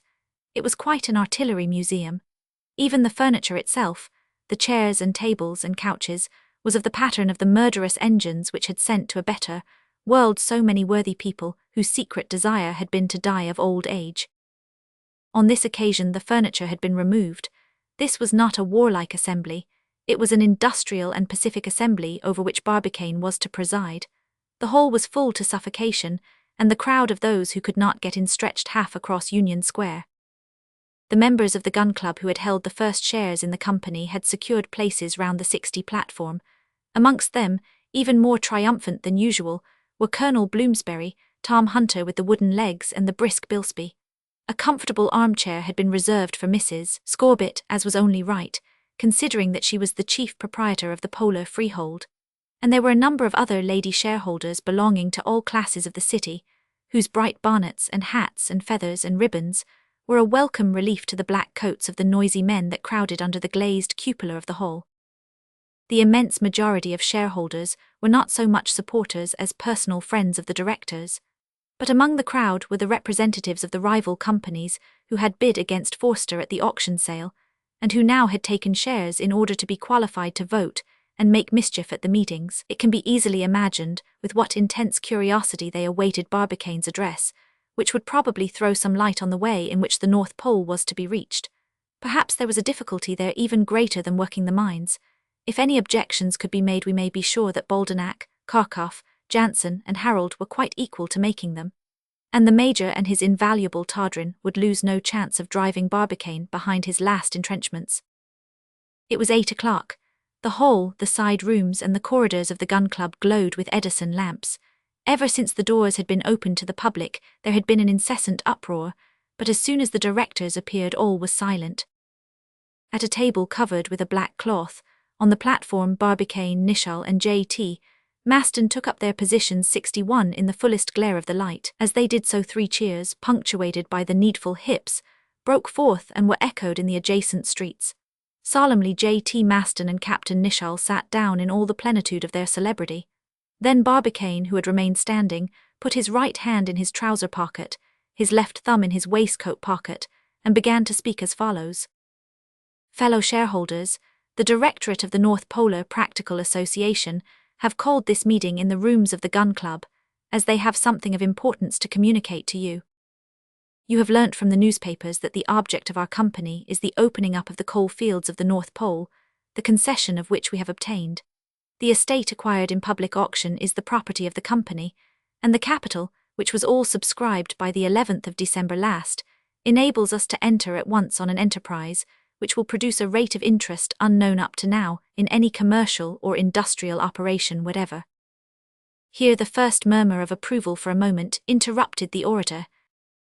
You are aware of how we came to discover that there were rich beds of coal, and also possibly of fossil ivory, in the circumpolar regions. The statements in the public press leave no doubt as to the existence of these coal strata. Now coal has become the source of all modern industry, to say nothing of the fuel used for heating purposes. or of its employment for the production of steam and electricity, I may direct your attention to its derivatives, the aniline colors, the perfumes, the picrates, salicylic acid, naphthol, 62-phenol antipyrine, benzene, naphthalene, pyrogallic acid, tannin, saccharin, tar, asphalt, pitch, lubricating oils, varnish, yellow prussiate of potass, cyanide, bitters, and C. And after this enumeration, which had been given with great rapidity, the orator paused like an exhausted runner to take a long breath. Then he continued, "It is indubitable that coal will in time be exhausted. Before 500 years, the mines in operation today." 300, shouted one of the crowd. 200, roared another. "Let us say a delay more or less restricted," said Barbicane, "and put ourselves in a position to see what new coal fields then remain, supposing that the present fields are exhausted at the close of this century." Here he paused to enable his audience to concentrate their attention. Then he continued, "Now, fellow shareholders, follow me, and let us start for the North Pole." And the audience rose as if to pack their baggage ready for shipboard. An observation from Major Donellan put a sudden stop to this movement of enthusiasm. "Before you start," said he, "will you kindly inform the meeting how you intend going? Are you going by sea?"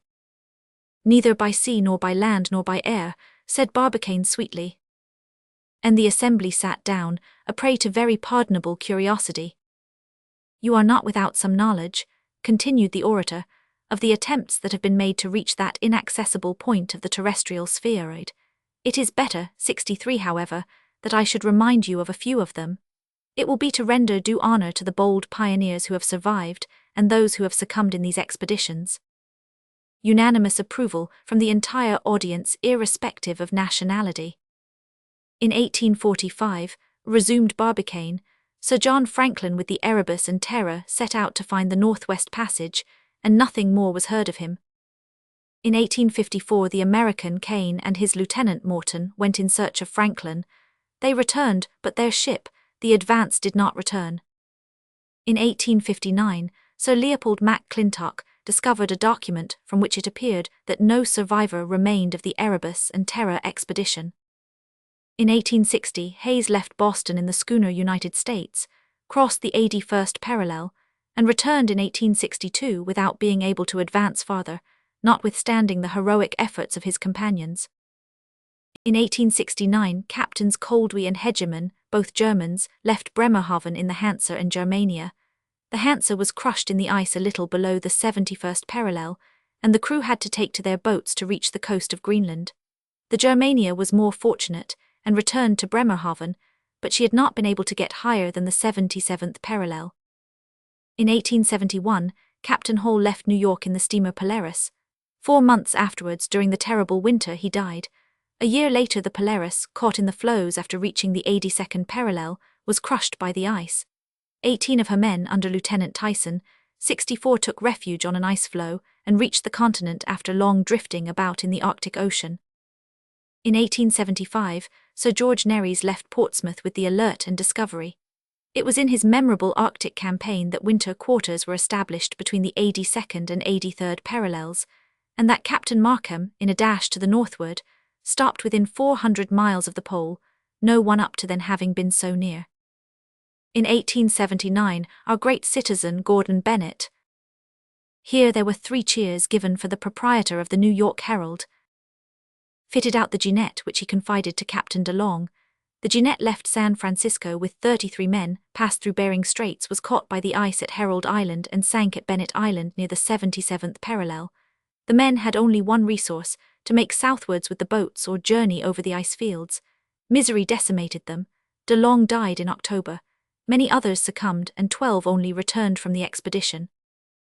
In 1880, one Lieutenant Greeley left St. John's, Newfoundland, in the steamer Proteus, to establish a station on Lady Franklin Bay, a little below the 82nd degree. There he founded Fort Conger, whence he sent out expeditions west and north, one of which, under Lieutenant Lockwood and his companion, Brainard, in May 1882, claims to have reached degrees 35, being 15 miles nearer than Markham's furthest. That is the nearest yet obtained. It is the Ultima Thule of circumpolar cartography. Here there were loud cheers in honor of the American discoverers. 65, but, said Barbicane, The expedition ended in disaster. The Proteus sank. 84 men were left in frightful misery. Dr. Pavey died. Greeley was discovered by the Thetis in 1883 with only 6 companions, and one of these was Lieutenant Lockwood, who soon succumbed, adding another name to the sorrowful martyrology of Arctic exploration. There was a respectful silence while Barbicane paused.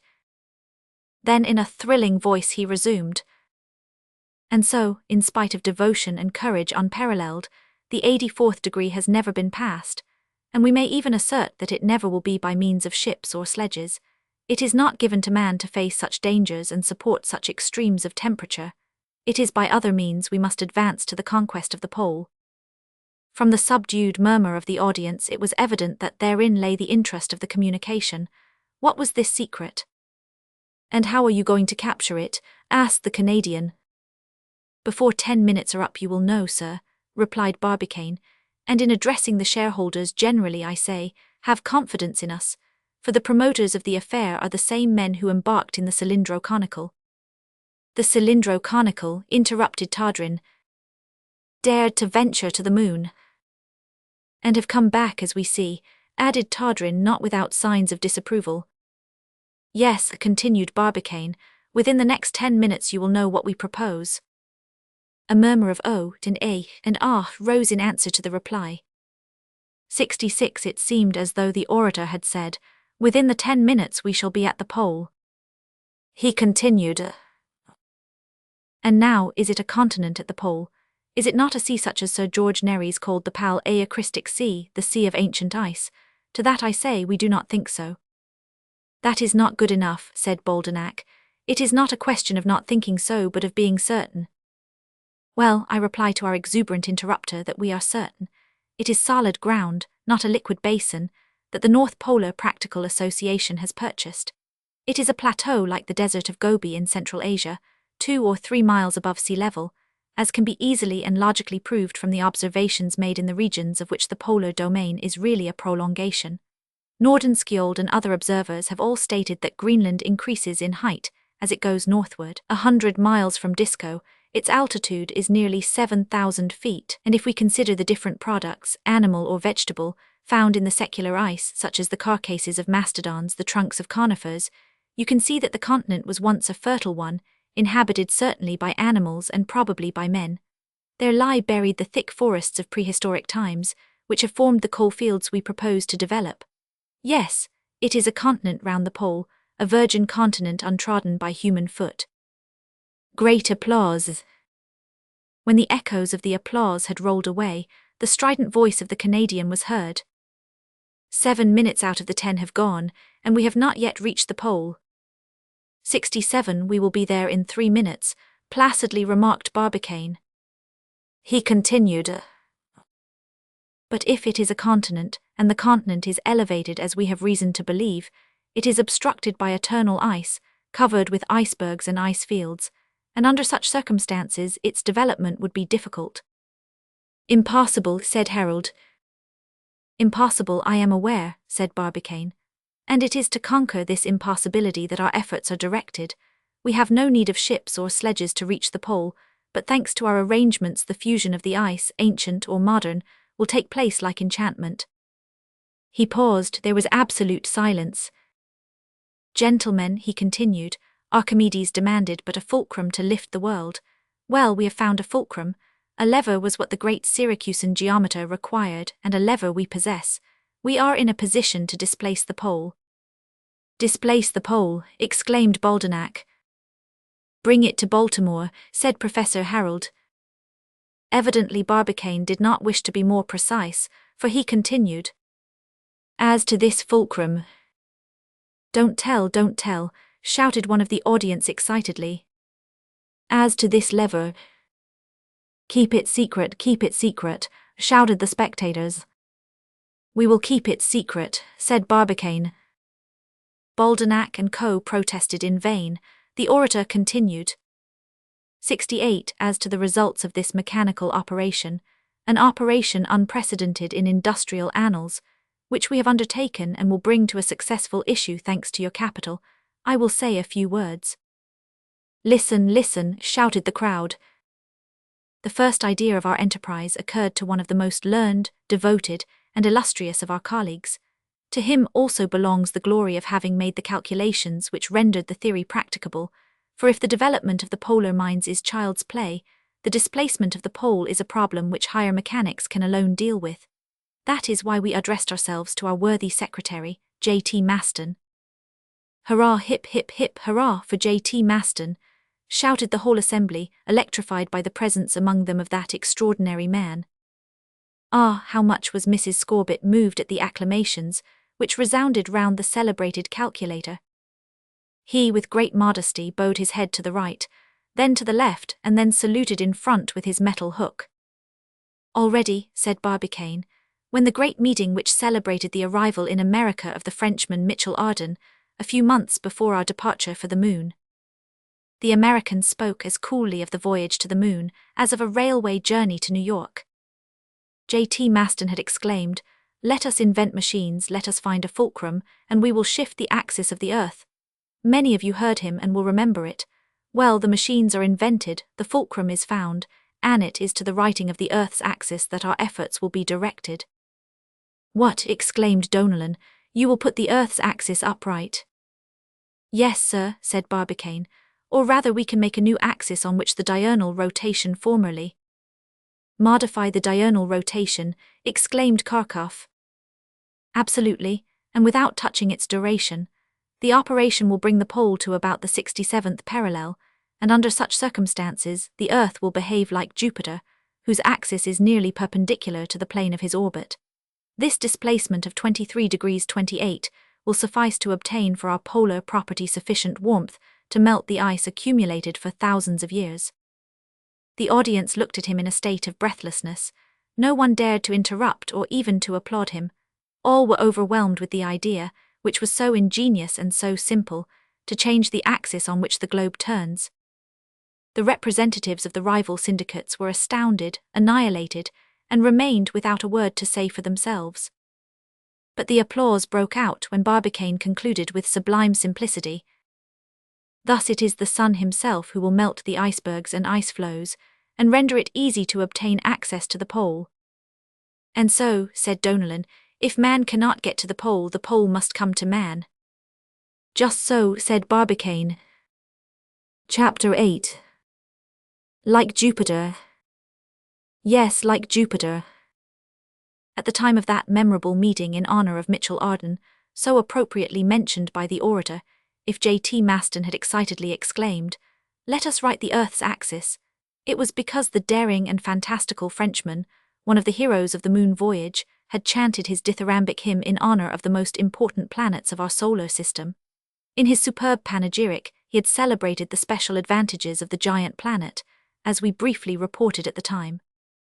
The problem solved by the calculator of the Gun Club was the substitution of a new axis of rotation for the old one on which the Earth had turned ever since in popular phrase. The world was a world. This new axis of rotation would be perpendicular to the plane of its orbit, and under such conditions the climatal situation of the old pole would be much the same as that of Trondheim, in Norway, in springtime. The pale aeacristic armor would thus naturally melt under the rays of the sun, and at the same time climate would be distributed over the Earth as the climates are distributed in Jupiter. The inclination of our planet's axis, or in other terms, the angle which its axis of rotation makes with the plane of its ecliptic, is 66 degrees 32. A few degrees would thus bring the axis perpendicular to the plane of the orbit it describes round the Sun. But it is important to remark, the effort that the North Polar Practical Association was about to make would not, strictly speaking, right the Earth's axis. Mechanically, no 71 force, however considerable, could accomplish that.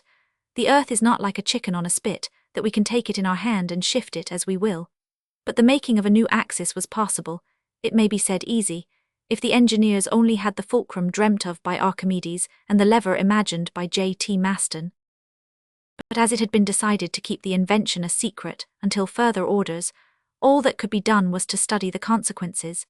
And to begin with, the journals and reviews of all sorts appealing to the learned and the ignorant devoted themselves to considering how Jupiter was affected by the approximate perpendicularity of his axis to the plane of his orbit.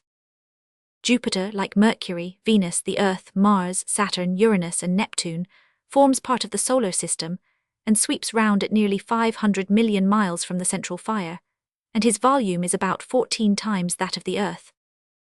If there be such a thing as Jovian life, that is to say, if there are any inhabitants on Jupiter, the following are the advantages they obtain by living on the great planet, advantages so poetically brought into relief at the memorable meeting above alluded to.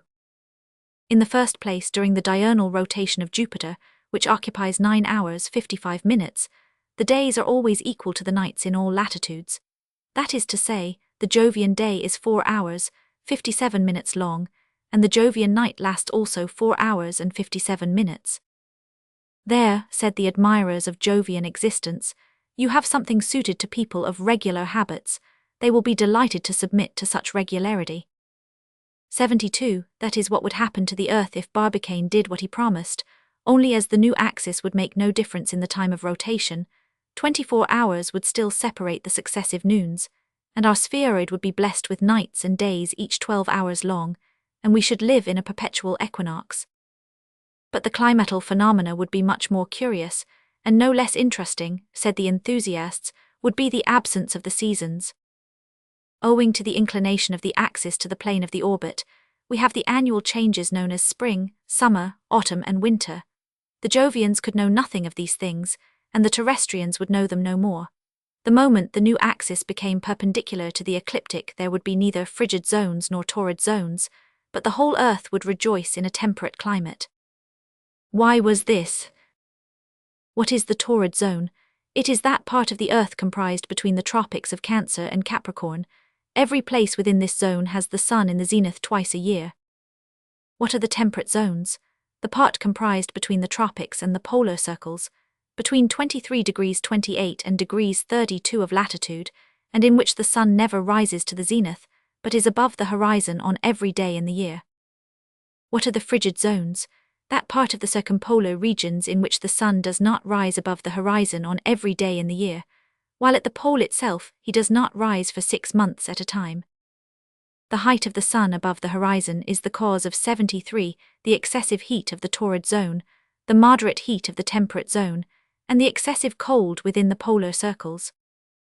When the axis became perpendicular, these things would be different. The sun would remain on the plane of the equator. All the year round, he would pursue his imperturbable 12-hour course, and rise to a distance from the zenith, according to the latitude of the place. In countries of 20 degrees of latitude, he would rise 70 degrees above the horizon. In countries of 49 degrees of latitude, he would rise 41. In places of 84 degrees, he would rise 6, and of 90 degrees, the pole, he would just peep half his diameter above the horizon. The days would be perfectly regular, and the sun would rise at the same time, and also at the same point on the horizon throughout the year. Look at the advantages, said the friends of Barbicane. Every man, according to his temperament, can choose his own climate, which will be invariable. Those modern titans, the North Polar Practical Association, were going to effect a complete change in the state of things which had existed ever since the spheroid had been launched on its orbit to become the Earth as we know it. The astronomer might lose a few of the familiar constellations, the poet might lose the long winter nights and the long summer days that figure so frequently in modern verse. But what of that when we think of the advantages that would be enjoyed by the majority of the human race? As the newspapers in the Barbicane interest pointed out, the products of the Earth being reduced to regularity, the 74 farmer could always plant and sow in the most favorable temperature. Be it so, said the opposition, but are we to have no rains or hail or storms or waterspouts or other odds and ends that make matters pleasant for the depressed agriculturist? You may have them, of course, said the Barbicanians, but they will probably be rarer, owing to the regularity of the climate having its effect on the troubles of the atmosphere. Yes, humanity will profit greatly by the new state of things. It will be quite a transformation of the terrestrial globe. Barbicane and Co. will have conferred much good on the present and future generations by destroying the inequality of the days and nights and the irritating diversity of the seasons. And the New York Sun of the 27th of December concluded one of its most eloquent articles. Honor to Impie Barbicane and his colleagues. Not only will they have made the Earth more hygienically habitable, but they will have made it more productive, for then we can sow as soon as we have harvested, for no time will be wasted over the winter. Not only will our coal supplies be increased by the new fields, which will ensure a supply for many long years, but the climatal conditions will be altered to our great advantage. Honor, then, to Barbicane and Co., who will take the first rank among the benefactors of mankind. Chapter 9. Sulfuric Alcide. Such were the advantages promised by Barbicane's changing the axis of rotation, a change, however, which would only slightly affect the movement of our spheroid round the Sun. The Earth would continue to describe its orbit through space, and the conditions of the solar year would remain the same. When the consequences of the change of axis were brought to the knowledge of the world, they caused extraordinary excitement. At first, this problem of the higher mechanics received an enthusiastic welcome. The idea of having seasons of constant equality, and according to the latitude, to suit consumers, was very attractive. The crowd revelled in the thought that they could enjoy the perpetual spring which the bard of Telemachus accorded to the island of Calypso, and that they could have the spring either fresh or mild. Where the new axis was to be seen to be the secret of Barbicane, Nicholl, and J.T. Maston, which they were in no hurry to present to the public. Would they reveal it in advance, or would it be known after the experiment? It would be as well to say so, perhaps, as opinion began to show signs of anxiety in the matter. One observation occurred naturally to the mind, and was at once commented on in the newspapers. By what mechanical means was the change to be produced, which evidently required the employment of an enormous force? 76. The Forum, an important New York review, very justly remarked, "If the Earth did not turn on its axis, it is probable that a relatively feeble shock would suffice to give a movement of rotation round an axis arbitrarily chosen. But the Earth is like an enormous gyroscope moving at high velocity, and it is a natural law that such an apparatus has a tendency to turn round the same axis, as Foucault demonstrated in his well-known experiments. It will therefore be very difficult, if not impossible, to shift it."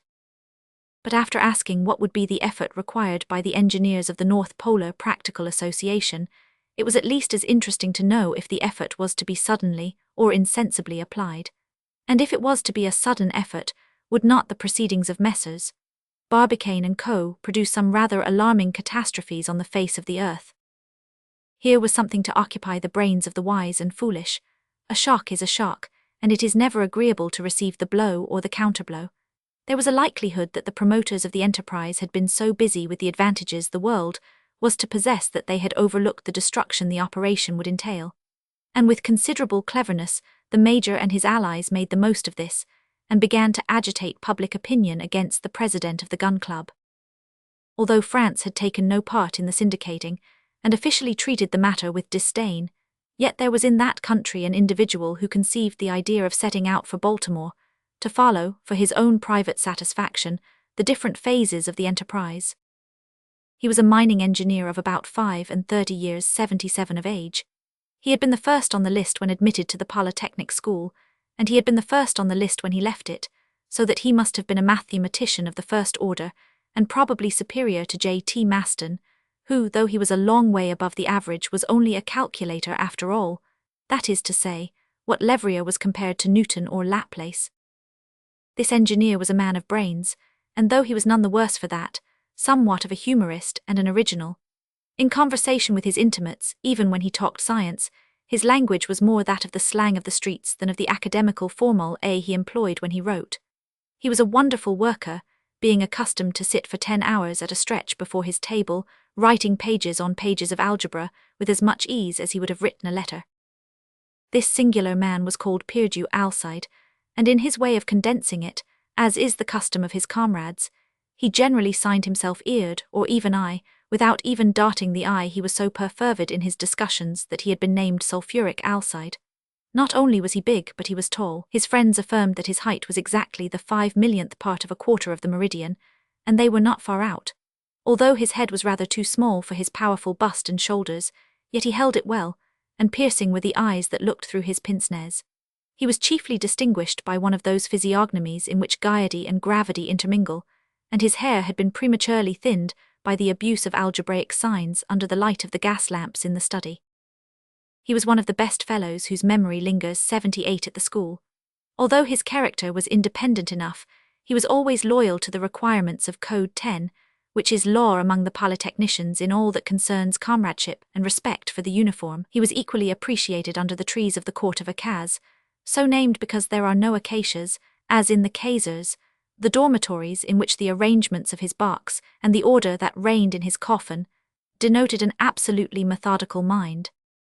That the head of Alcide Pierdeux was a little too small for his body we admit, but that it was filled to the meninges will be believed. Above all things, he was a mathematician like all his comrades are or have been, but he only used his mathematics in application to experimental science, whose chief attraction to him was that it had much to do with industry.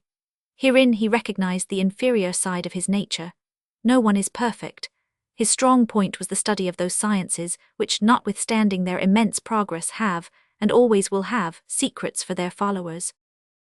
Alcide was still a bachelor. He was still equal to one, as he phrased it, although he had no objection to become the half of two. His friends had had ideas of marrying him to a very charming girl at Martigues, but unfortunately she had a father who responded to the first overtures in the following martingale. "No, your Alcide is too clever. He talks to my poor girl in a way that is unintelligible to her." And hence Alcide resolved to take a year's holiday, and thought he could not employ his time better than in following the North Polar Practical Association in its peculiar undertaking. 79. As soon as he arrived at Baltimore, he began to think over the matter seriously. That the earth would become Jovian by the change of its axis mattered very little to him, but by what means it was to be brought about excited his curiosity, and not without reason.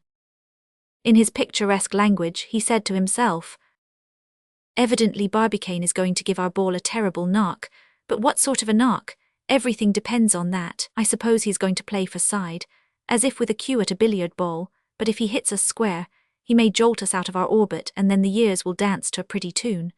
They are going to shift the old axis for a new one probably above it, but I do not see where they are to get their taking off place from, or how they are to manage the knock. If there was no rotation, a mere flip would suffice, but they can't put down that diurnal spin. That is the canis dentum." He meant the rub, but that was his way of expressing himself. "Whatever they do," he continued, "there will be no end of a row before it is over." Try all he could, the engineer could not discover Barbicane's plan, which for one reason was much to be regretted, as if it had been known to him he would at once have made the calculations he needed. But all at present was a mystery, and so it happened that on the 29th of December Alcide Pierdeux, ingenieur au corps national des mines de France, was hurrying with lengthy strides through the crowded streets of Baltimore. Chapter 10. A change in public opinion. A month had elapsed since the meeting in the rooms of the Gun Club, and a change had taken place in public opinion. The advantages of altering the axis of rotation were being forgotten, and the disadvantages were being enlarged upon. It was impossible that a catastrophe could be avoided, for any change must necessarily be occasioned by a violent shock. What the catastrophe would be no one could say. Was this amelioration of climate desirable? Who would gain by it except the Eskimos, Lapps and Samoyeds, who had nothing to lose? The Major and his allies were indefatigable in their prophecies of evil. "It is evident," said Kharkov, "that the projectors will do all they can to protect the United States from the consequences of the shock." "But can they?" asked Harold. "When you shake a tree all the branches shake." "And," said the Dutchman, "when you are hit in the stomach does not your whole body shake?" "That is what that famous clause meant," said Todrin. "Here are the geographical and meteorological modifications." "Yes," said Boldenac, "but suppose the change of axis throws the seas out of their existing basins." "And if the ocean level is lowered at different points," said Jansen, "some people may find themselves so high up in the world that communication with them will be impossible." 81. "If they go up too high they will not be able to breathe," said Harold. "Would you like to see Baltimore as high as Mont Blanc?" asked Donellan. This modification of the axis was evidently a public danger. A change of 23 degrees 28 would produce a considerable displacement in the seas, owing to the flattening at the poles. The Earth was thus threatened with similar disasters to those that, it is believed, have recently occurred in Mars. Their entire continents, among others Libya and Schiaparelli, have been submerged, as shown by the faint blue replacing the faint red. Lake Moeris has disappeared.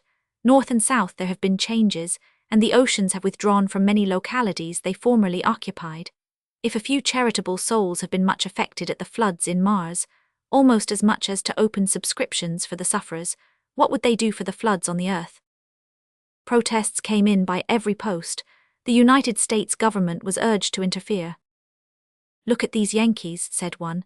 "They want to hang the globe on another axletree, as if the old one after all these centuries had worn out, but is it not as sound as it was at the beginning?"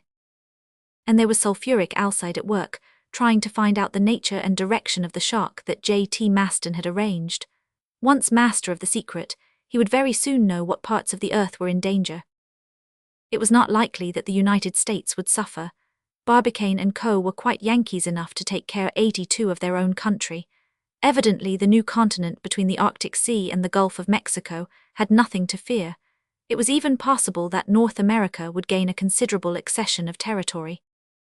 "That may be," said the nervous people who only saw the perilous side of things. "But are you sure? Supposing J.T. Maston has made a mistake, supposing Barbicane makes a mistake when he puts Maston's theory in practice, such a thing can happen to the cleverest artillerists. They do not always score a bullseye." These fears were sedulously worked upon by the Major and the opposition. Tadrin published a number of articles in a leading Canadian newspaper. Harold rushed into print in a Swedish journal. Colonel Boris Karkof tried his hand in a Russian one. The Americans began to take sides. The New York Tribune and the Boston Journal took up their parable against Barbicane. In vain, the North Polar Practical Association tried to stem the rising tide. In vain, Mrs. Scorbitt paid $10 a line for serious articles, humorous articles, and smart, scathing paragraphs treating the dangers as chimerical. In vain, the enthusiastic widow endeavored to show that if ever hypothesis was unjustifiable, it was that which assumed that J.T. Maston was capable of an error. Neither Barbicane nor his co-directors took the trouble to say anything. They let the talk go on without making any change in their habits. They seemed to be thoroughly absorbed in the immense preparations necessitated by their undertaking. The revulsion of public opinion seemed to concern them not in the least. But in spite of all Mrs. Scorbitt could do, it soon came about that Impai Barbicane, Captain Nicholl, and J.T. Maston began to be looked upon as dangers to society. So high grew the clamour that the federal government had to interfere and call upon them to declare their intentions. What were their means of action? How did they intend to substitute one axis for another? What would be the consequences of the substitution? What parts of the globe would the substitution endanger? The excitement raging in every state in the Union allowed of no hesitation on the part of the Washington government. A commission of inquiry, composed of engineers, mathematicians, hydrographers, and geographers, to the number of 50, presided over by the celebrated John Prestice, was appointed on the 19th of February, with full powers to investigate the affair and put a stop to it if necessary. Impai Barbicane was requested to attend before the commission. Barbicane did not come. The police went to look for him at his residence, 95 Cleveland Street, Baltimore. Barbicane was there no longer. Where was he? They did not know. When had he gone away? 5 weeks ago, on the 11th of January, he had left Maryland in company with Captain Nicholl. Where had they gone? No one could say. Evidently, the 2 members of the gun club were on their way to the mysterious region where preparations would begin under their direction. But where could that be? AD4 It was important to know if the scheme of these dangerous projectors was to be nipped in the bud. The effect of this departure of Barbicane and Nicholl was immense. The popular wrath rose like the rising of the equinoctial tide against the North Polar Practical Association. But there was one man who ought to know what had become of Impai Barbicane and his colleague. There was one who ought to be able to reply, and that instantly. J.T. Maston. J.T. Maston was requested to appear before the commission. He did not go. Had he then left Baltimore? Had he gone with his colleagues to help in the work of which the world awaited the results with such very natural alarm? No, J.T. Maston was still to be found at Ballistic Cottage. He was still incessantly at work, but now on other calculations, which he only left to spend an occasional evening with Mrs. Scorbitt at New Park. A policeman was sent with an order from the president of the commission. The policeman reached the cottage, knocked at the door, entered the hall, and had a warm reception from Fire and a cool one from J.T. Maston.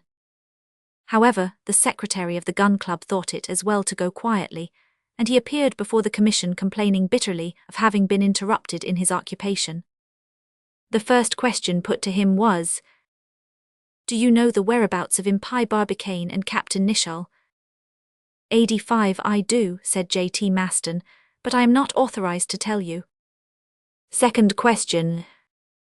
"Are these two men occupied in the preparations for their intended modification of the terrestrial axis?" "That," said J.T. Maston, "is part of the secret with which I am entrusted, and I refuse to say." Would he submit his calculations to the commission, that they might judge if the project of the association could be accomplished? "No, certainly not," said J.T. Maston. "It is my right as a free American citizen to keep from anybody the result of my work." "But if that is your right, Mr. Maston," said President Prestis solemnly, as if he spoke in the name of the entire world, "it may be your duty to speak in face of the anxiety that exists." J.T. Maston did not think it was his duty. He had only one duty: to keep silent, and he would keep silent. In spite of their persistence, their supplications, their threats, the members of the Commission of Inquiry could get nothing out of the man with the iron hook. Never would they have believed that so much obstinacy lurked within a gutta-percha cranium.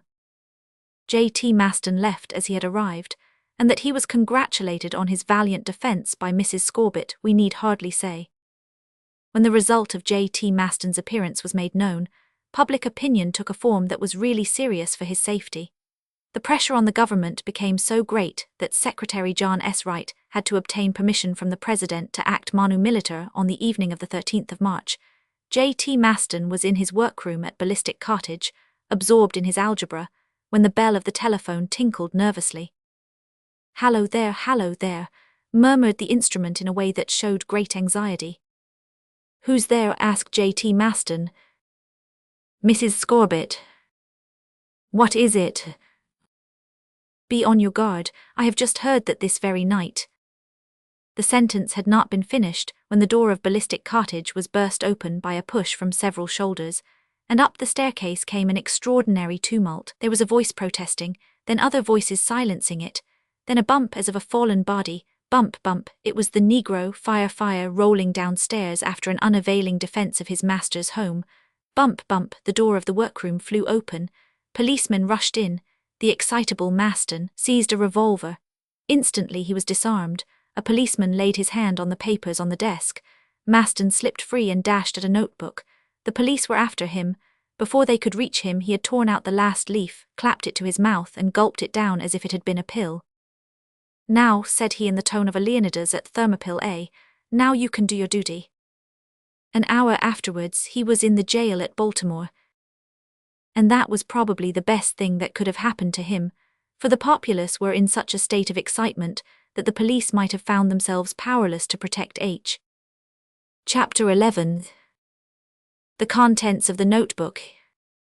The book seized by the Baltimore police contained 30 pages, sprinkled with formal A, multiplications, equations, and finally the general results of J.T. Maston's calculation.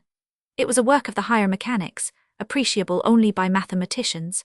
One of the equations was the V02 equals 2G, R02, 1/R1 R0, of which we heard in the moon voyage. The general reader could make neither head nor tail of Maston's performances, but they could understand the results as communicated to the newspapers a few days afterwards. There was nothing wrong with J.T. Maston's working, the commission reported. The calculations had been made with such precision that the commission had no doubt as to their accuracy and consequences. If the operation was effected, the terrestrial axis would be undoubtedly changed, and then the catastrophes foreseen would be accomplished in all their plenitude. "The object," said the official communication to the newspapers, "of the Directorate of the North Polar Practical Association is the substitution of a new axis of rotation for the old one, and it is proposed to attain this object by means of the recoil of an apparatus fixed in some agreed upon point of the Earth's circumference. If the core of this apparatus is firmly fixed in the ground, there can be no doubt but that it would communicate its recoil to the mass of our planet." The apparatus adopted by the association is a Monster 88 cannon, which would have no effect if discharged vertically. To produce the maximum effect, it must be aimed horizontally towards the north or south, and it is this latter direction which has been decided on by the association.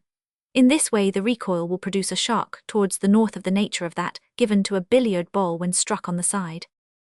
Exactly as Alcide had foreseen, as soon as the explosion takes place, the center of the Earth will be displaced in a direction parallel to that of the impetus, and a change will ensue in the plane of the orbit, and consequently in the length of the year. But this will be so slight as to be of no appreciable amount. At the same time, the Earth would take a movement of rotation around an axis, supposing that no rotation existed previous to the shock. But as the rotation in the line of the poles already exists, it will combine with the accessory rotation produced by the recoil, and result in a new axis.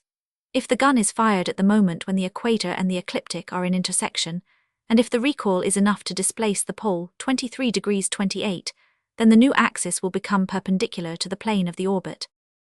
The consequences of this perpendicularity were clearly stated by Impai Barbicane at the meeting on the 22nd of December.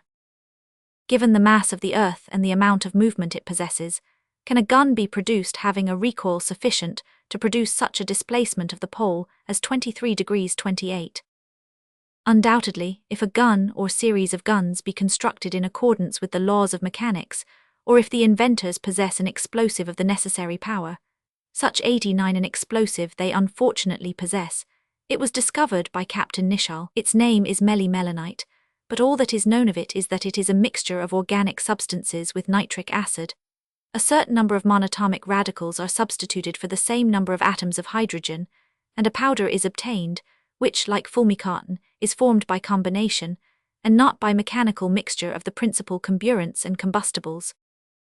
Whatever this explosive may be, the force it possesses is sufficient to carry a projectile weighing 180,000 tons beyond the terrestrial attraction, and it is hoped by the association that the recoil will have the effect of displacing the pole, and forming a new axis perpendicular to the plane of the ecliptic, from which would result the catastrophes at which the inhabitants of the Earth have taken alarm.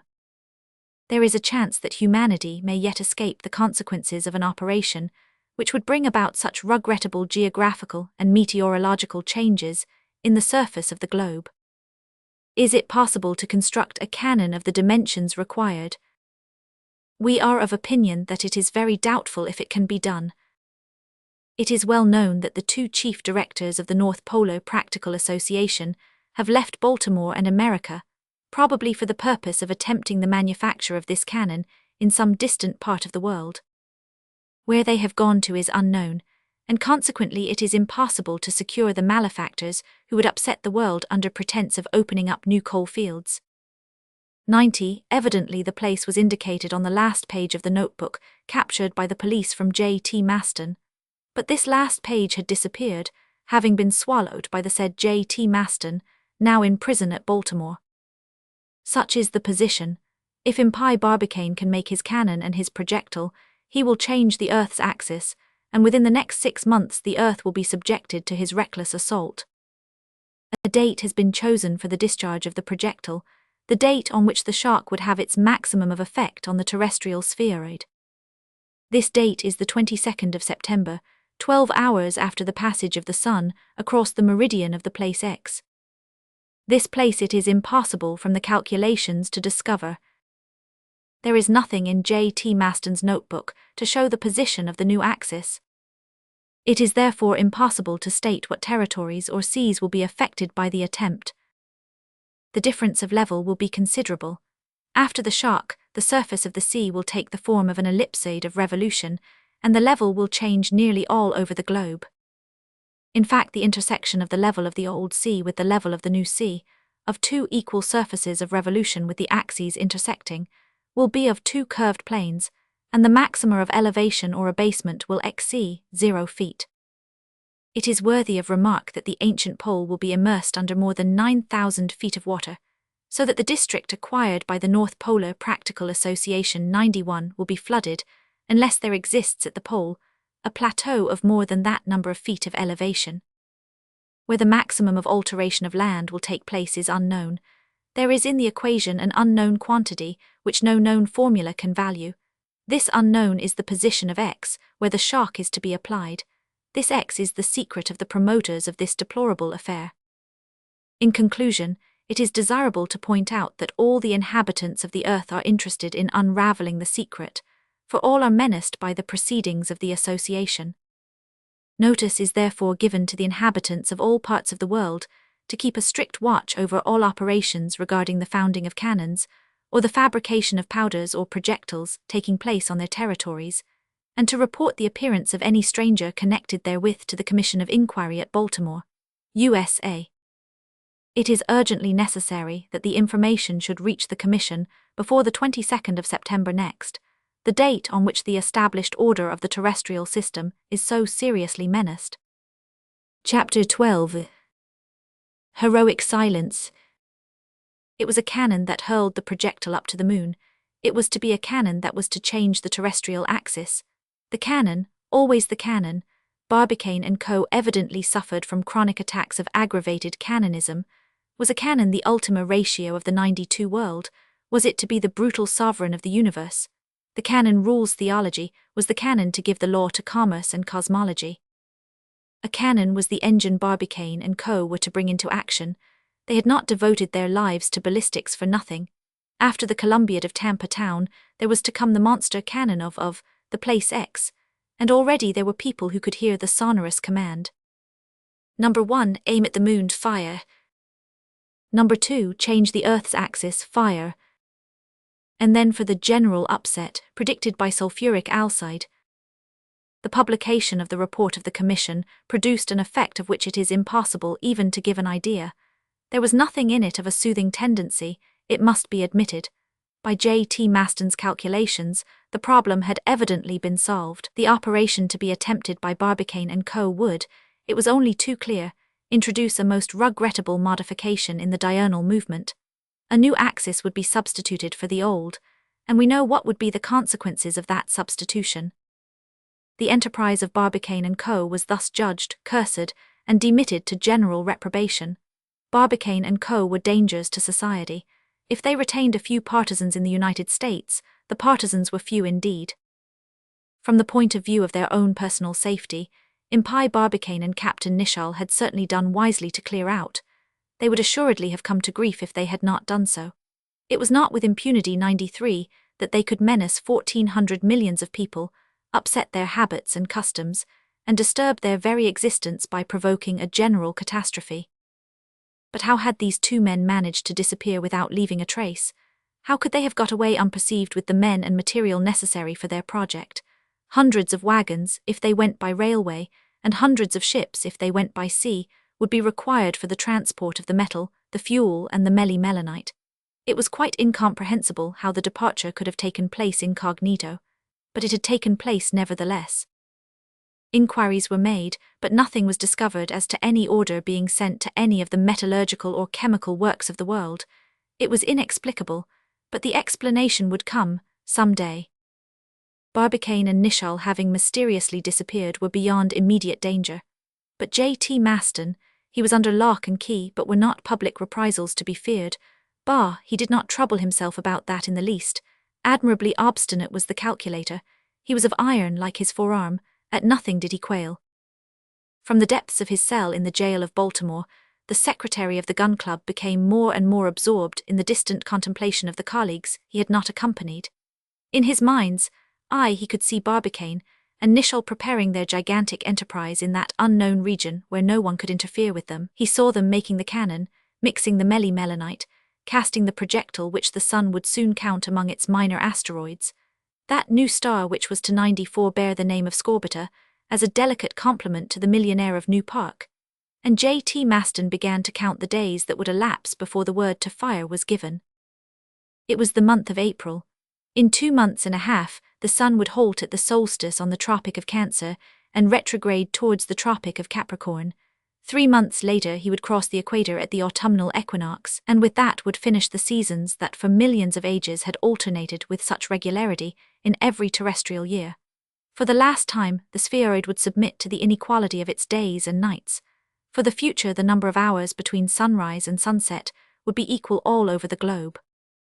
In truth, it was a magnificent work. J.T. Maston forgot all about the polar coal field in contemplating the cosmographical consequences of his labors. The principal object of the association had been forgotten in the transformations the face of the earth would undergo, notwithstanding that the earth did not care about these magnificent transformations. J.T. Maston, alone and defenseless in his cell, resisted every pressure brought to bear on him. The members of the Commission of Inquiry visited him daily and obtained nothing. It occurred at last to John Prestis to make use of an influence that might succeed better than his, that of Mrs. Scorbett. No one was ignorant of the lengths to which the widow would go when the celebrated calculator was in peril. There was a meeting of the commission, and Mrs. Scorbett was authorized to visit the prisoner as often as she thought fit. Was not she threatened with the danger 95 from the recoil of the monster cannon as much as any other of the world's inhabitants? Would her New Park mansion escape the final catastrophe any more than the wigwam of the poor Indian or the humble hut of the backwoodsman? Was not her life as much in danger as that of the obscurest Samoyed or South Sea Islander?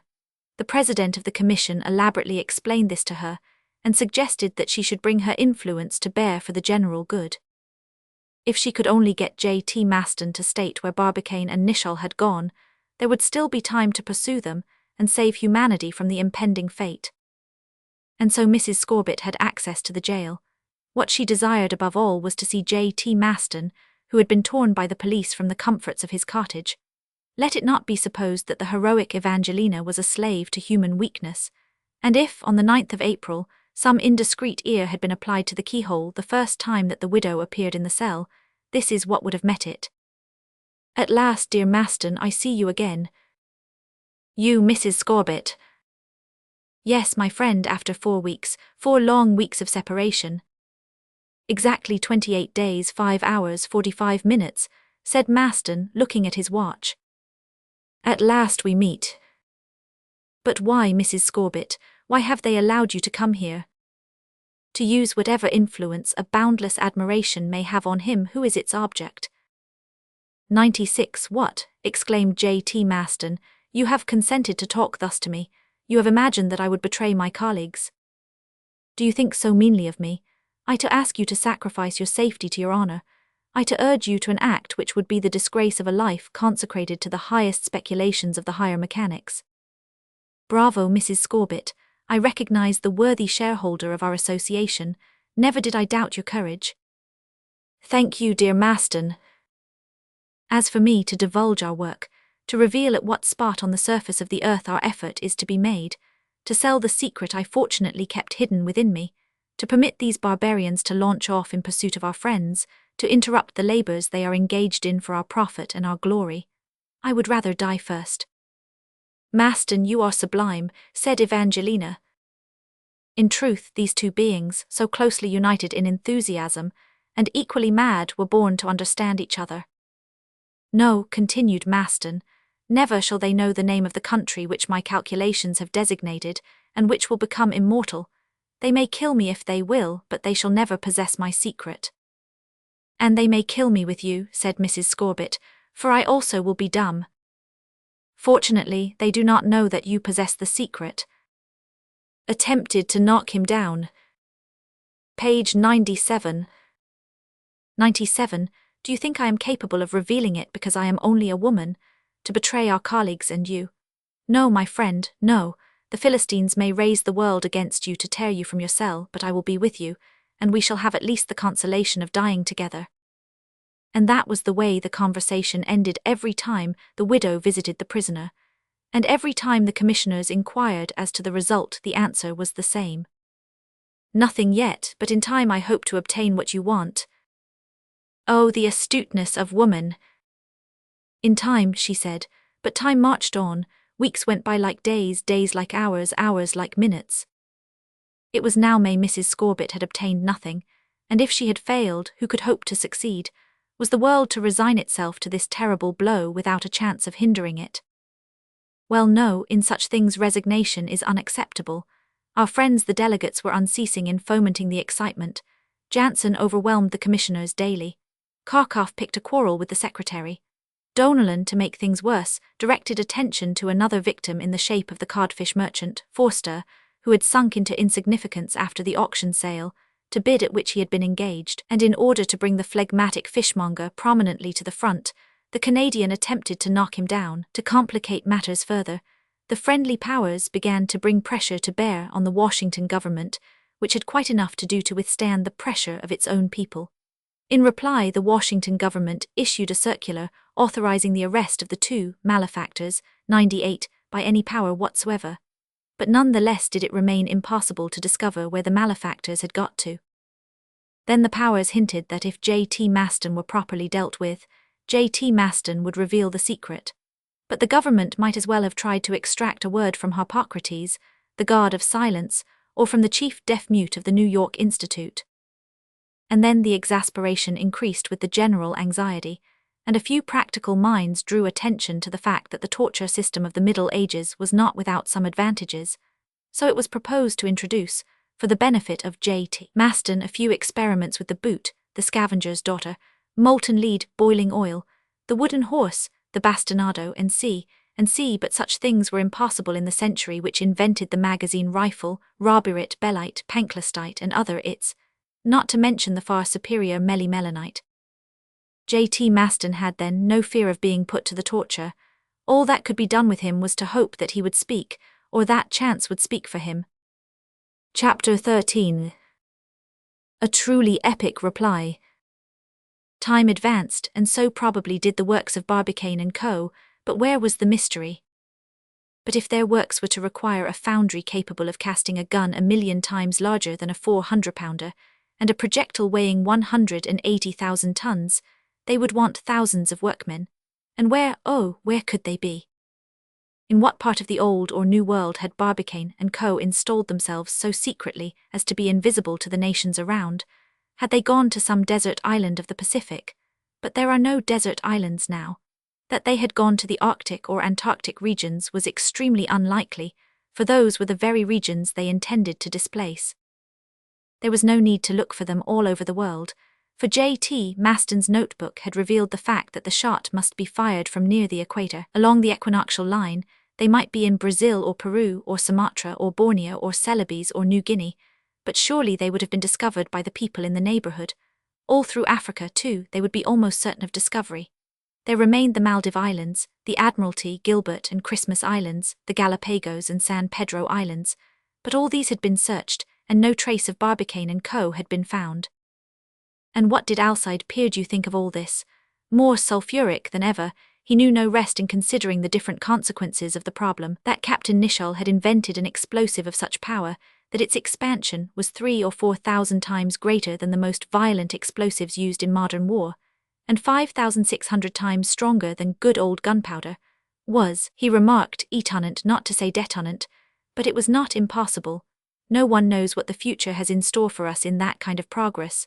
100 in the shifting of the Earth's axis, by means of the recoil of a gun, there was nothing to surprise him.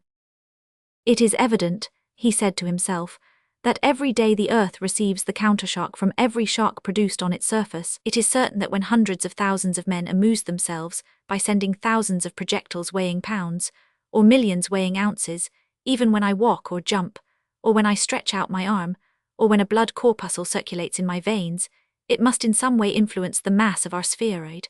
But in the name of an integral will Barbicane's jolt be sufficient to upset the Earth? If the equations of that brute Maston really demonstrate that, we must make up our minds to it. In truth, Alcide could not but admire the ingenious calculations of the secretary of the Gun Club, communicated by the Commission of Inquiry to the mathematicians who could understand them. And Alcide, who read algebra as if it were newspaper, found the study of them extremely interesting. But if the upset did come, what a dreadful state of affairs there would be in the world. What cities thrown down, what mountains shaken, what people destroyed by millions, what waters hurled from their beds, what fearful terrors. It would be such an earthquake as had never quaked before. If Nicholl's powder, he said, was not quite so strong, the projectile might return to give the Earth another shock either before or behind the firing point, after making the turn of the globe, and then everything might soon be knocked back into place, after causing immense destruction, nevertheless. But they are going to 101 throw it overboard. Thanks to their melimelonite, their shell will describe the half of a hyperbola, and never come back to beg pardon for having given that kick to the terrestrial ball. And Alcide threw his arms about like the semaphore at Portsmouth Dockyard, at the risk of breaking everything within a radius of 6 feet of him. If the firing point were known, I could soon find the great circles in which the alteration will be 0, and the places where it will reach the maximum, so as to give folks notice to clear out and save themselves from being smashed by their houses tumbling about their ears. But how am I to know that firing point? And he ran his fingers through the very little hair that had been left him. The results of the shock may be much more complicated than they imagine. Why should not the volcanoes take the opportunity to favor us with a few disorderly eruptions, and, like a first voyager, displace some of the matter in their insides? Why should not the uplifted ocean take a header into some of the craters? There's a chance for you. That would give an explosion that might send the whole Tellurian box of tricks sky high, or rather sky higher. What do you say to that, you confounded Maston, you obstinate mute? What do you mean by juggling with our poor Earth as if it were a ball on a billiard table? These alarming hypotheses of sulfuric alcide were taken up and discussed by the newspapers all over the world. The pyrotechnic display organized by Barbicane and Co. would end in waterspouts, tidal waves, deluges, would it? But such catastrophes would only be partial. 102,000 of people would disappear, and the rest would hardly notice anything worth mentioning. As the fatal day approached, fear came over the bravest. It might have been the dreadful year 1000 from the way in which the people generally conducted themselves. What happened in that year 1000 it may be interesting to recall. Owing to a passage in the Apocalypse, the people of Europe were persuaded that the day of judgment was nigh. They waited for the signs of wrath. The son of perdition, Antichrist, was to be revealed. In the last year of the 10th century, relates H. Martin, everything was interrupted, pleasures, business, interest, even the work in the fields. Why, said the people, should we provide for a future that will never come? Let us think of eternity which will begin tomorrow. They provided only for their immediate needs. They handed over their lands and castles to the monasteries to obtain their protection in the kingdom in the skies which was about to come to them. Many of the deeds of gift to the churches begin with the words, "The end of the world approaching, and its ruin being imminent." When the end of the fatal term arrived, the people kept within the basilicas, the chapels, the edifices consecrated to God, and waited in agony for the 7 trumpets of the 7 angels of judgment to sound in the sky. As we know, New Year's Day 1000 was reached without any disturbance in the laws of nature. But this time, the expectation of the catastrophe was not based on a doubtful interpretation of a text. It was a change to be applied to the Earth's equilibrium based on indisputable calculations, which the progress of the ballistic and mechanical sciences rendered quite possible. This time it was not the sea that 103 would give back the dead, but the sea that would engulf millions of the living. Under these circumstances, the position of J.T. Maston became daily more critical. Mrs. Scorbitt trembled lest he should become the victim of the general mania. Sometimes she thought of advising him to speak the word which he so obstinately kept to himself, but she dared not, and she did well. It would have been to expose herself to a categorical refusal. The city of Baltimore was a prey to terror, and it became difficult to restrain the populace, who were being excited even unto madness by the newspapers, by the telegrams which they published from the 4 angles of the earth, to use the apocalyptic language of St. John the Evangelist in the days of Domitian. Assuredly, if J.T. Maston had lived under that persecuting emperor, his business would soon have been settled. He would have been thrown to the beasts, but he would have contented himself with replying, "I am there already." But no matter what happened, he refused to reveal the position of place X, knowing well that if he divulged it, Barbicane and Nicholl would be prevented from continuing their work. After all, there was something grand in this struggle between one man and the entire world. J.T. Maston increased in grandeur in the mind of Mrs. Scorbitt, and also in the opinion of his colleagues of the Gun Club. These gallant fellows were as obstinate as retired artillerymen, and never swerved from their support of Barbicane, and Co. The secretary of the Gun Club reached such a height of celebrity that a number of persons even wrote to him, 104 as they do to famous criminals, to obtain a few lines from the hand of the man who was going to upset the globe. This was all very fine, but it was more and more dangerous. The populace thronged day and night round the jail of Baltimore. There was great shouting and much tumult. The mob would have lynched J.T. Maston there, and then if they could, and the police saw the time was coming when they could no longer protect him. Desirous of satisfying the American mob, as well as the mob of other countries, the Washington government decided to bring J.T. Maston to trial. With a jury selected from the terrified masses, the affair would not hang about long, to quote the words of Alcide, who felt a kind of sympathy for the calculator's tenacity. On the 5th of September, the president of the commission visited the prisoner in his cell. Mrs. Scorbitt, at his urgent request, was allowed to accompany him. Perhaps at the last attempt the influence of this amiable lady might be successful. It would not do to neglect anything. All means were legitimate that might secure the word of the enigma. If they did not succeed, they would see. "They will see," said the knowing ones. "Suppose they hang J.T. Maston, and the catastrophe takes place all the same." At 11 o'clock, then, Maston found himself in the presence of John Prestis and Evangelina Scorbitt. "For the last time," said Prestis, "will you answer me?" "What about?" said Maston. "Where has your colleague Barbicane gone to?" "I have already told you 100 times." 105, repeat it for the 101st. "He has gone where he will fire the cannon." "And where will he fire the cannon?" "Where Barbicane is at this present moment." "Take care, Maston." "Of what?" "Of the consequences of your refusal to reply. The result will be that you will not discover what you have no right to know." "What we have the right to know." "That is not my opinion." "We are going to put you on your trial." "You can put me on my trial." "And the jury will find you guilty." "Let them find me guilty." "And the sentence will immediately be given and immediately executed." "Very well." "Dear Maston," said Evangelina, whose heart trembled at the prospect. "Oh, Mrs. Scorbitt," said J.T. Maston. She bowed her head and was silent. "Would you like to know what the sentence will be?" "Yes, if you like." "You will be hanged as you deserve." "Really?" "And you will be hanged, sir, as sure as 2 and 2 make 4.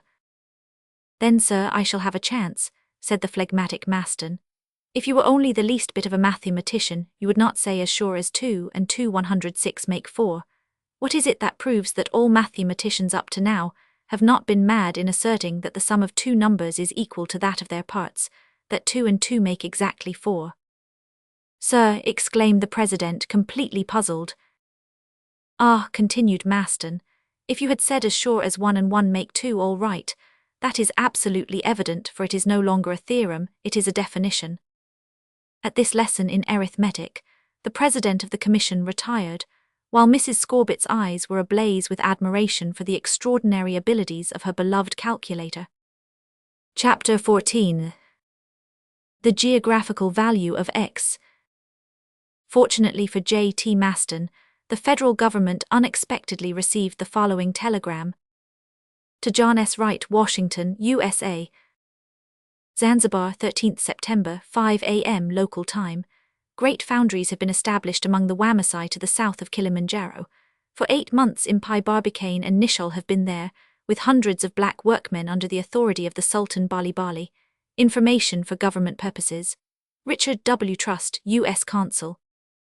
And that is how the great secret was discovered, and that is why the secretary of the gun club was not hanged. But who can say that he did not live to regret that he 107 was not removed from mankind, in all the plenitude of his glory? Anyhow, the fact of the discovery is so important in our history that we shall only be treating it with due respect in giving it this chapter to itself. Chapter 15. Interesting for the inhabitants of the terrestrial spheroid.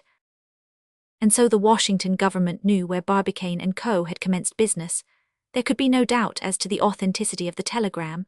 The consul of Zanzibar was too cautious a man for his information to be doubted, and it was confirmed by subsequent telegrams.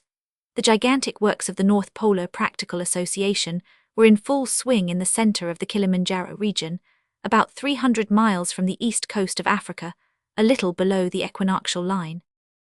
How had they come to be installed so secretly in this lost country, at the foot of the famous mountain discovered in 1848 by Krapf and Ribman? How had Barbicane and Co. been able to build their foundries and collect their staff? By what means had they managed to enter into peaceful relations with the savage tribes of the district and their cruel and grasping chiefs? Nobody knew. And as there were only a few days to run before the 22nd, it was not unlikely that nobody would know. When J.T. Maston learnt from Evangelina that the 108 mystery of Kilimanjaro had been cleared up by a telegram from Zanzibar. "Pshaw," he said, making a wonderful zigzag in the air with his iron hook. "They do not travel yet by telegraph or telephone, and in 6 days, patarapatam-boom-boom, all will be ready." And anyone who heard the secretary of the gun club deliver the sonorous onomatope, like a roar from a columbiad, would have wondered at the amount of vital energy remaining in the old artilleryman. But there was no doubt that he was right. There was no time to send messengers to the Wamasai to arrest Impai Barbicane. Even if the messengers started from Egypt or Aden or Maswa or Zanzibar, however quickly they might travel, they would have to contend with the difficulties of the country, with the obstacles unavoidable on a road through a mountainous region, and probably with followers acting under the orders of a sultan as despotic as he was black. All hope would have to be given up of stopping the operation or arresting the operator. But if that was impossible, nothing was easier now than to know the worst that could happen. The firing point had been revealed, and it was a simple matter of calculation, a complicated calculation evidently, but not beyond the capacities of algebraists in particular and mathematicians in general.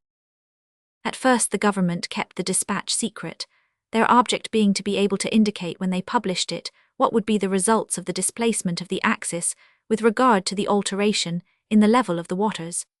The inhabitants of the world would then know the fate 109 that was in store for them, according to the segment of the spheroid on which they resided. On the 14th of September, the telegram was sent to the longitude's office at Washington, with instructions to work out the final consequences, ballistic and geographical. The next day but one, the information was ready. It was cabled at once to all the governments of the New and Old Worlds, and having been printed in thousands of newspapers, it was cried in all the great cities by all the newsboys of the globe, as, "What is going to happen?" Which was the question being asked in every language just then. And this is the reply as given by the longitude's office. Important notice.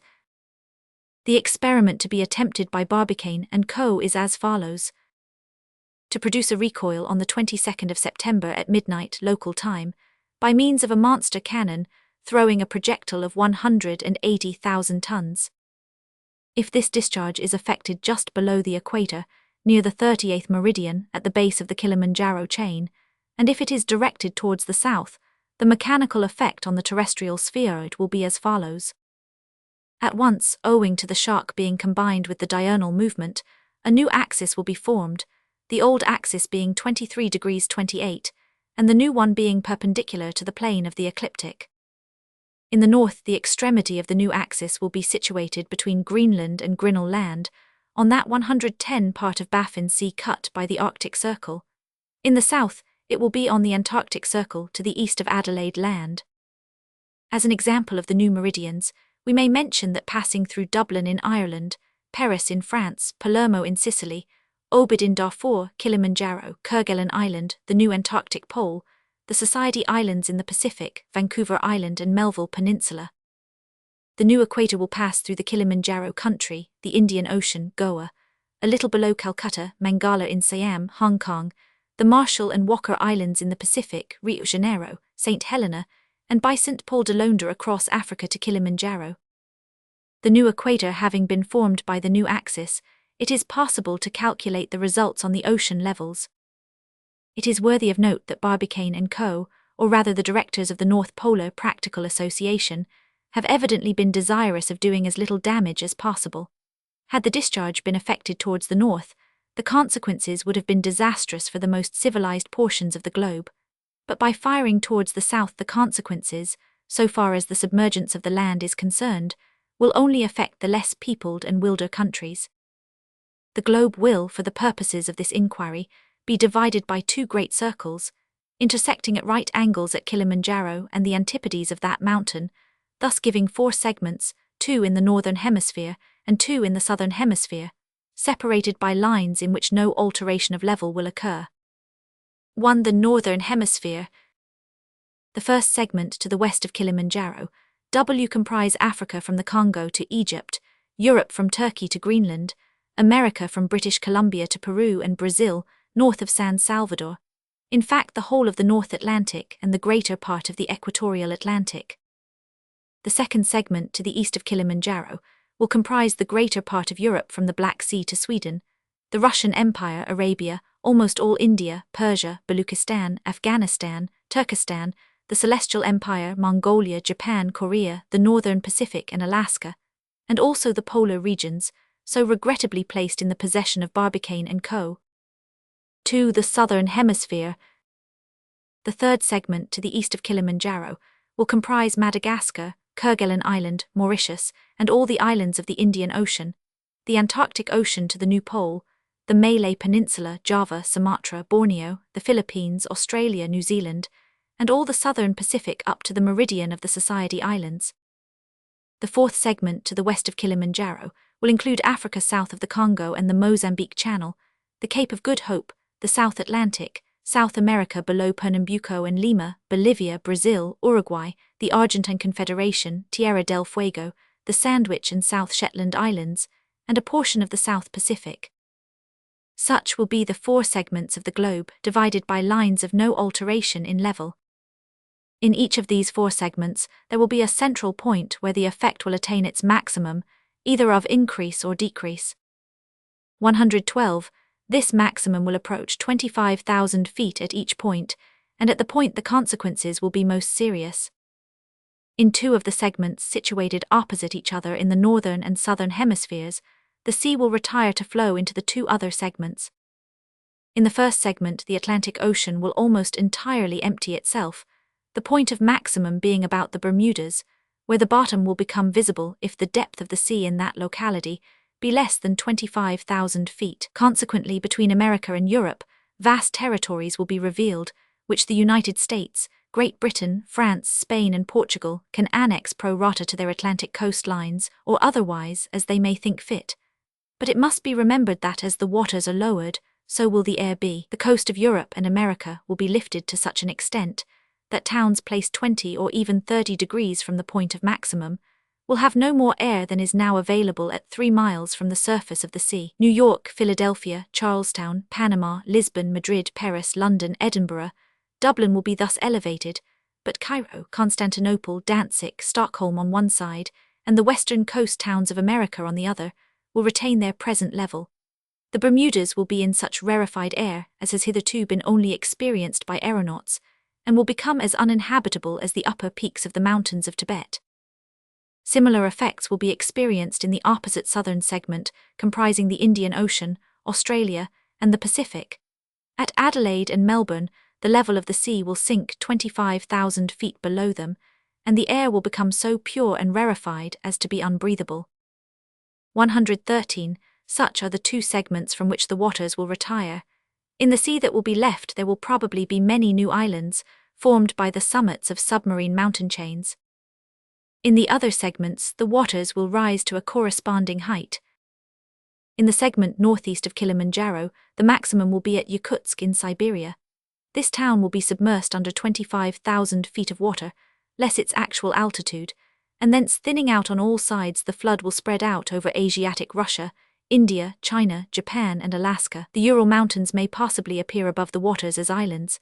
St. Petersburg and Moscow on one side, Calcutta, Bangkok, Saigon, Pekin, Hong Kong, and Tokyo on the other, will disappear beneath the waves at variable depths, but at depths quite sufficient to drown such of the Russians, Hindus, Siamese, Cochinchinese, Chinese, and Japanese who have not left the country before the catastrophe.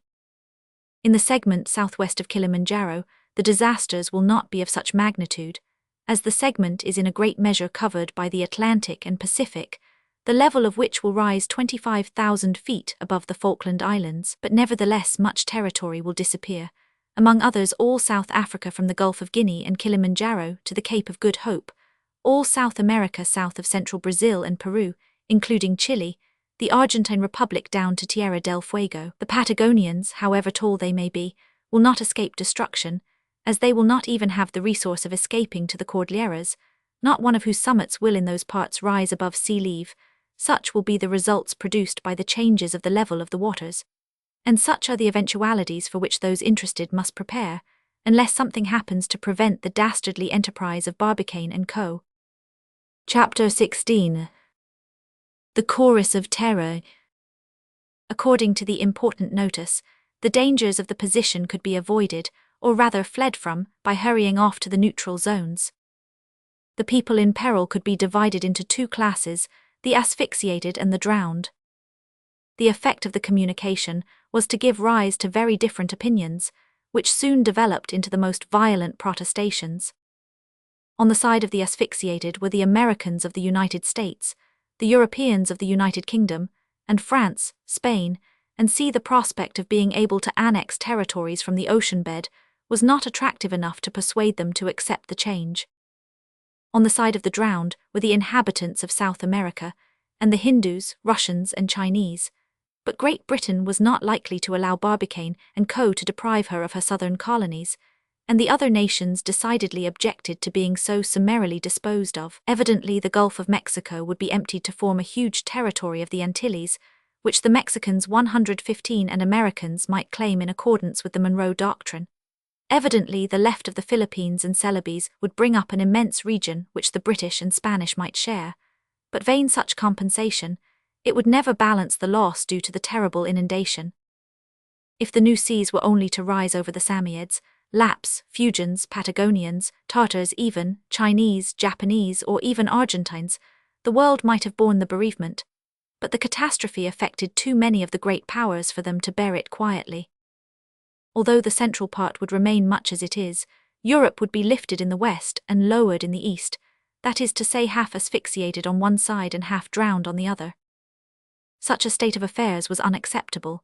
Besides, the Mediterranean would be nearly drained dry, and that neither French, Italians, Spaniards, Greeks, Turks, nor Egyptians cared for, as their position on its coast gave them indisputable rights over the sea. And what would be the use of the Suez Canal, which would escape, owing to its position on the neutral line?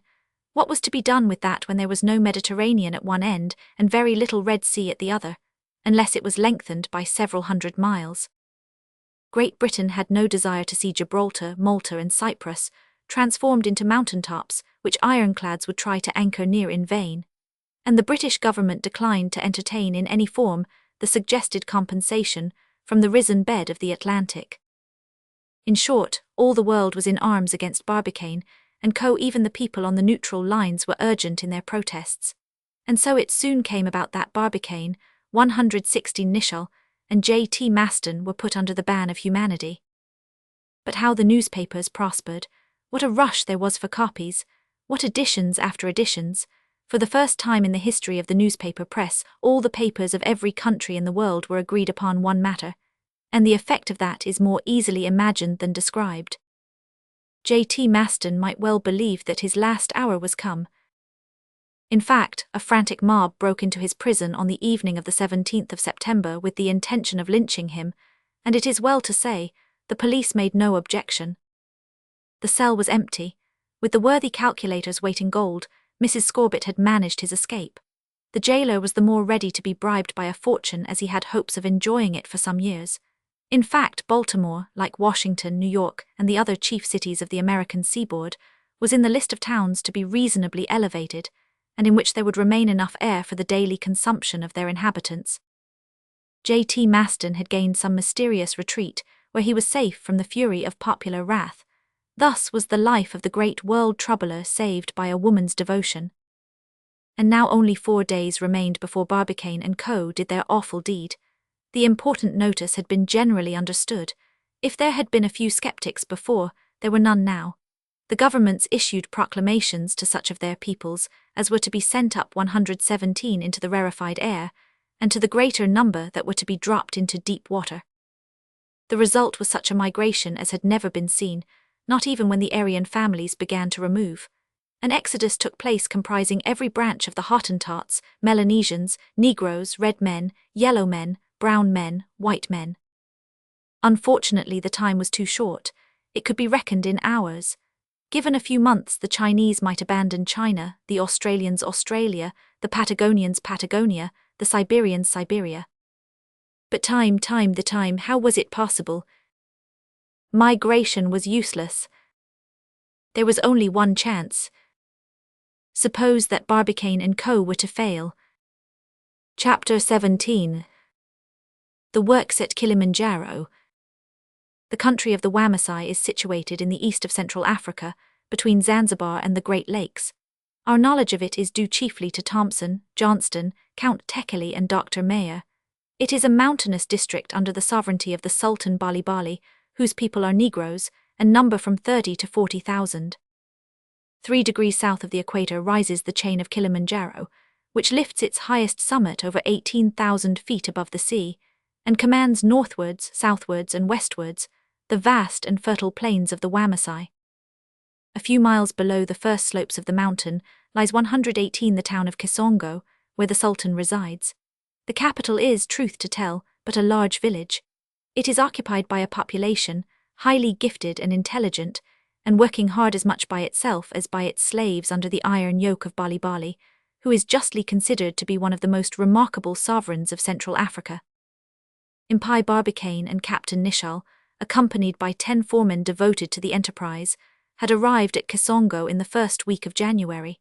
The fact of their departure had only been communicated to J.T. Maston and Mrs. Scorbett. They had embarked at New York for the Cape of Good Hope. Thence they had gone to Zanzibar, and a bark, secretly chartered, had taken them to Mombasa on the other side of the channel. An escort from the Sultan had met them at this port, and after a difficult journey of about 300 miles across this harassed region, obstructed by forests, cut up by streams, and checkered with marshes, they had reached the royal residence. As soon as he had obtained J.T. Maston's calculations, Barbicane had put himself in communication with Bali Bali through a Swedish explorer who intended to spend a few years in this part of Africa. The Sultan had become one of the warmest admirers of the audacious Yankee after the celebrated moon voyage, the fame of which had spread even to this distant country. Without disclosing his object, Barbicane had obtained from the Wamasai the needful authority to open important works at the southern base of Kilimanjaro. For the very considerable sum of $300,000, Bali Bali had engaged to furnish him with the labor he required to do what he liked with Kilimanjaro. He could take it down if he liked, or carry 119 it away if he could, and he became as much the owner of the mountain as he was of the North Pole. Barbicane and his colleague were cordially welcomed at Kisongo. Bali Bali felt an admiration bordering on adoration for the 2 illustrious voyagers who had launched out into space to attain the circumlunar regions, and sympathized enthusiastically with the projectors of the mysterious works they wished to establish his kingdom. He undertook that the enterprise should be kept secret, both by himself and his subjects, for all of whom he could answer, as not one of the Negroes engaged had the right to leave the works for a day under penalty of the most dreadful punishments. On this account the operation was enveloped in a mystery that the cleverest detectives of America and Europe failed to penetrate, and if it was discovered at last, it was because the Sultan had relaxed his severity after the completion of the works, and that there are traitors or chatterers even among Negroes. It was in this way that Richard W. Trust, the consul at Zanzibar, got wind of what was happening at Kilimanjaro. But at that date, the 13th of September, it was too late to stop Barbicane in the accomplishment of his plans. The reason that Barbicane and Co. had chosen the country of the Wamasai as the scene of their operations was that, in the first place, it was little known and rarely visited by travelers, and secondly, that the mass of Kilimanjaro offered all the qualities of solidity and position necessary for their work. Besides, the country was rich in all the materials they required, and these were found under conditions that made them easily workable. A few months before leaving the United States, Barbicane 120 had learnt from the Swedish explorer that iron and coal were abundant in the Kilimanjaro chain. There were no mines to be opened, and no shafts to be driven thousands of feet into the crust of the earth. The minerals were on the surface, and had only to be picked up from the ground. And in addition to these, there were large deposits of nitrate of soda and iron pyrites, such as were required for the manufacture of the melanite. Barbicane and Nichal had brought no staff of workmen with them, except the 10 foremen, on whom they could depend. These could take command of the 10,000 Negroes placed at their disposal by Bali Bali, to whom was entrusted the task of making the monster cannon, and its no less monster projectile. A fortnight after the arrival of Barbicane and his colleague among the Wamasai, 3 large workshops had been erected on the south of the mountain. One as the foundry for the gun, one as the foundry for the shot, and one as the factory for the melimelonite. And how did Barbicane and Co. intend to cast a cannon of such colossal dimensions? The only chance for the inhabitants of the world was, as we have seen, in the difficulty of dealing with such a huge undertaking. To cast a cannon 1,000,000 times larger than a 400-pounder would have been beyond the power of man. To make a 400-pounder is difficult enough, but a 400-million-pounder. Barbicane and Co. did not attempt to do so. It was not a cannon, nor even a mortar that they had in their minds. They simply intended to drive a gallery into the mountain. Evidently this enormous mine would have the same effect as a gigantic columbiad, the manufacture of which 121 would have been as costly as it was difficult, owing to the thickness it would have to be to avoid the risk of bursting. Barbicane and Co. had always intended to act in this way, and if J.T. Maston's notebook spoke of a cannon, it was the 400-pounder he had taken as the basis of his calculations. Consequently, a spot was chosen 100 feet up the southern side of the chain, from the base of which the plains extended for miles and miles, so that nothing would be in the way of the projectile when it was hurled from the long tube in the mass of Kilimanjaro. With great precision and much labor Barbicane carried on the driving of his tunnel. Easy to him was the construction of boring machines, worked with air compressed by the power of the large waterfalls in the district. The holes bored by the machines were charged with melimelonite, and the blasting of the rock was easy, it being a kind of syenite composed of orthoclastic feldspar and amphibolic hornblende. It was a favorable circumstance that a rock so constituted would strongly resist the frightful pressure developed by the expansion of the gas, but the height and thickness of the mountain afforded ample security against any exterior splitting or cracking. The thousands of workmen under the guidance of the 10 foremen, superintended by Barbicane, progressed with such zeal and intelligence that in less than 6 months the tunnel was finished. It measured nearly 90 feet in diameter and 2,000 feet long, as it was important that the projectile should glide along a perfectly smooth surface without losing any of the gas of deflagration. The interior was lined with a smooth tube of cast iron. This was a much larger affair than the celebrate Columbiad of Tampa Town, which had sent the aluminum projectile round the moon. But what is there that is impossible to the engineers of the modern world? While the boring went on in the flank of Kilimanjaro, the workmen were busy at the second foundry. While the tube was being built, the enormous projectile was in process of manufacture. All it consisted of was a mass of cast iron, cylindro-conical in form, weighing 180,000 tons. It had never been intended to make such a casting in one piece, but to provide 180 masses, each of 1,000 tons, which could be hoisted into the tube and arranged in front of the melimelonite so as to form a compact charge.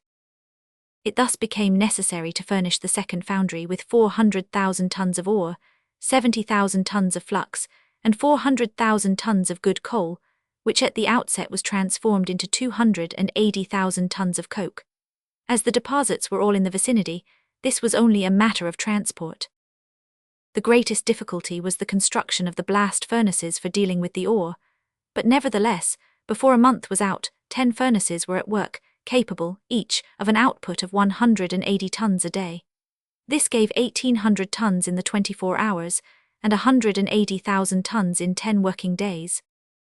In the melimelonite factory, the work went on easily, and so secretly that the composition of the explosive was never discovered.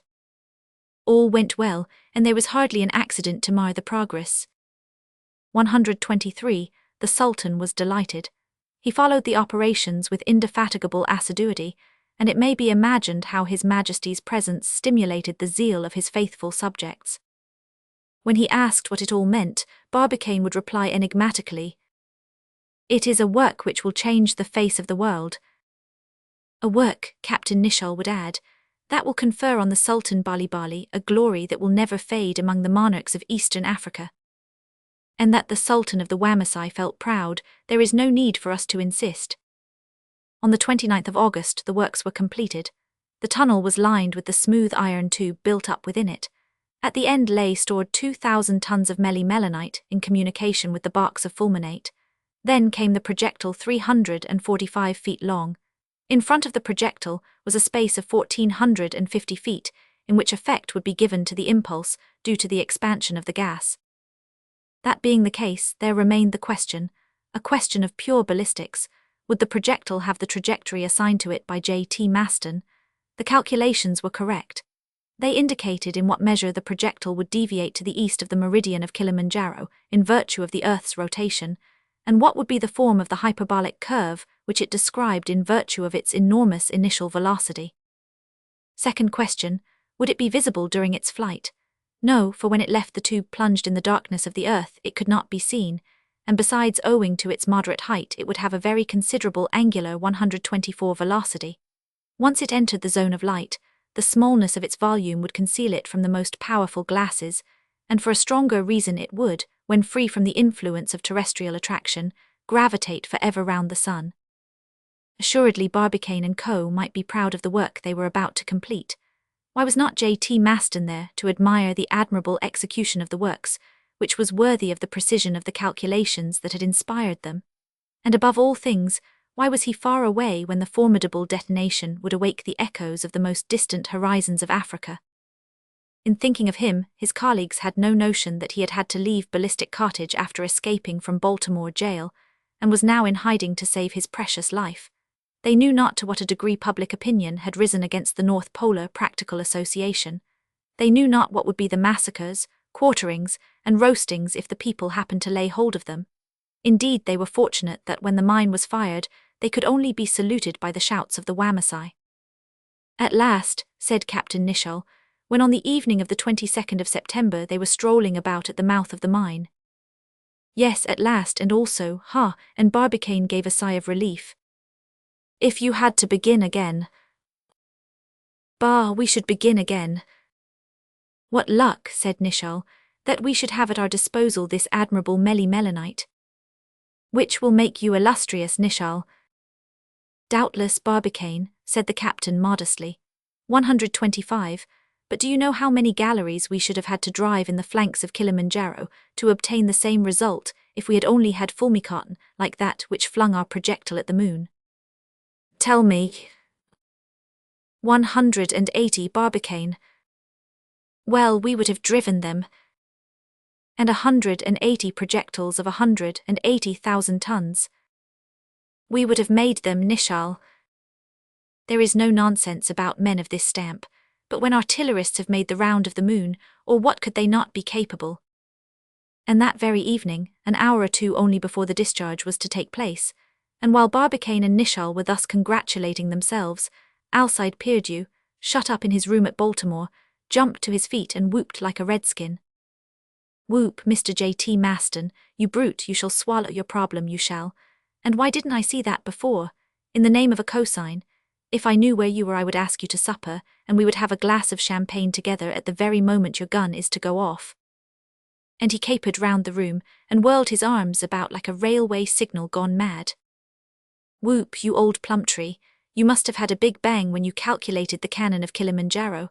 Hurrah for the cannon of Kilimanjaro, and how many more would you like? That is not only the sine qua non, my boy, but the sine cannon. Whoop. Chapter 18.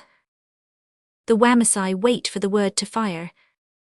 It was the evening of the 22nd of September, that memorable date to which public opinion assigned an influence as disastrous as that of the 1st of January, 1000. 12 hours after the sun passed the meridian of Kilimanjaro, that is to say, at midnight, the hand of Captain Nicholl would fire the terrible mine. From Kilimanjaro to Baltimore is 114 degrees, or a difference in time of 456 minutes. At the moment of discharge, it would be 24 minutes past 5 in the afternoon in the great city of Maryland. The weather was magnificent. The sun had just set on the plains of the Wamasai behind a perfectly clear horizon. Barbicane and Co. could not have wished for a better night, a calmer or a more starlit one, in which to hurl their projectile into space. There was not a cloud to mingle with the artificial vapors developed by the deflagration of the melimelonite. Who knows, perhaps Barbicane and Nicholl were regretting that they could not take their places inside the projectile. In the first second they could have traveled over 1,700 miles. After having penetrated the mysteries of the lunar world, they would have penetrated those of the solar world, and under conditions differently interesting from those of Hector Servadac on the comet Gallia. 127. The Sultan Bali, the great personages of his court, that is to say, his Minister of Finance and his Minister of Works, and the staff of black workmen were gathered together to watch their final operation. But with commendable prudence, they had taken up their position 3 miles away from the mouth of the mine, so as to suffer no inconvenience from the disturbance of the atmosphere. Around them were a few thousand natives from Kisongo and the villages in the south of the province, who had been ordered by the Sultan to come and admire the spectacle.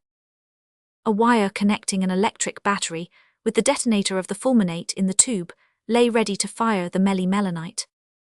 As a prelude, an excellent repast had assembled at the same table the Sultan, his American visitors, and the notabilities of the capital, the whole at the cost of Bali, who did the thing all the better from his knowing he would be reimbursed out of the ample purse of Barbicane and Co. It was 11 o'clock when the banquet, which had begun at 7:30, came to an end by a toast proposed by the Sultan in honor of the engineers of the North Polar Practical Association and the success of their undertaking.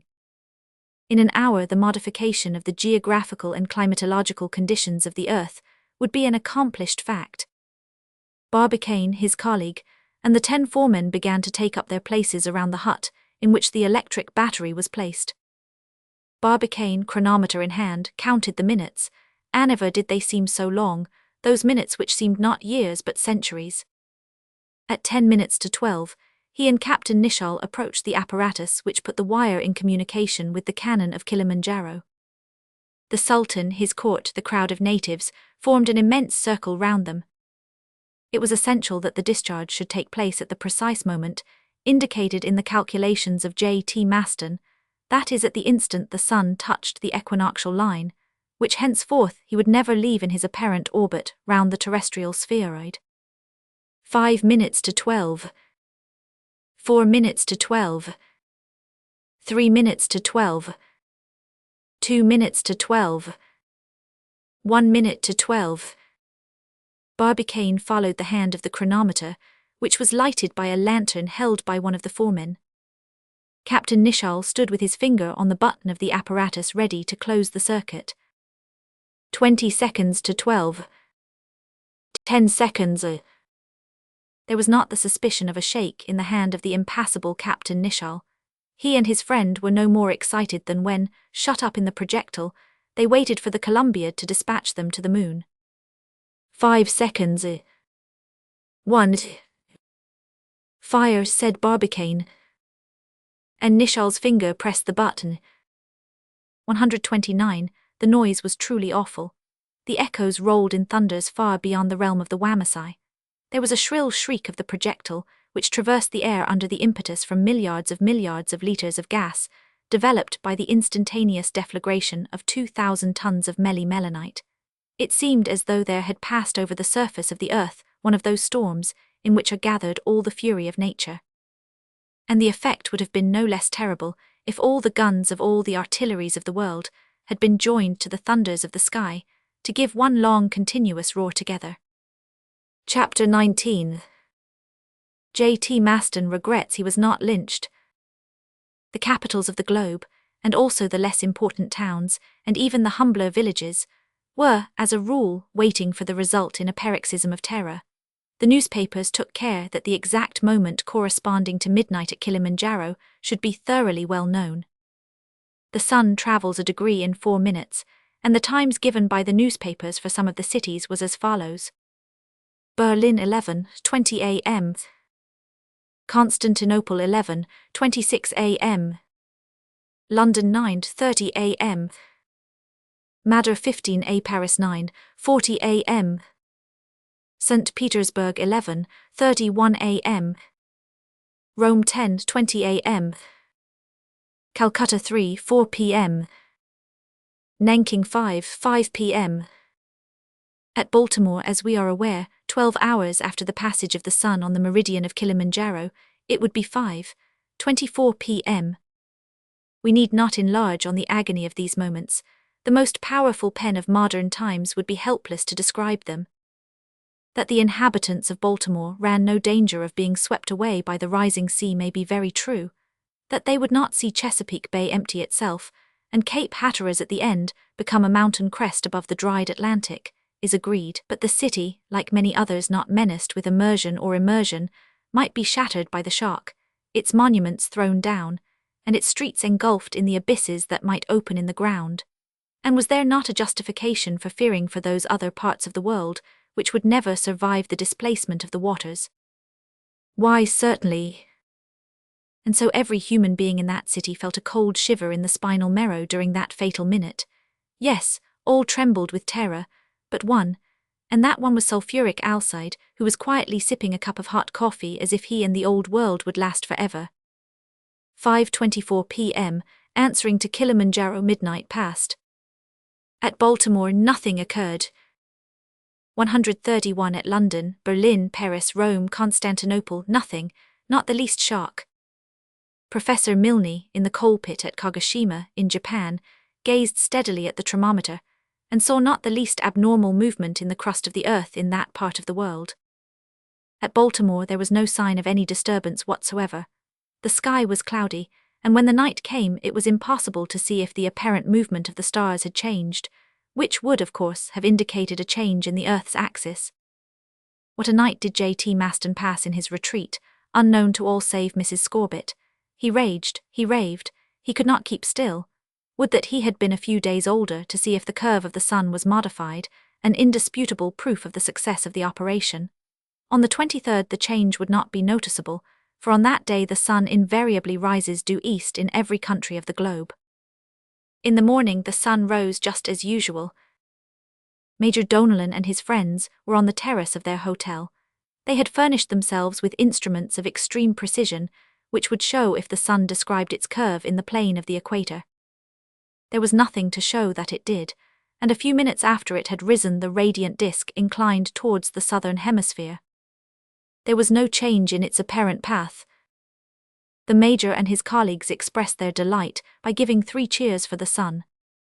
The sky was superb, the horizon quite clear from the 132 mists of the night, and never did the glorious orb present himself under greater conditions of splendor before a wondering people.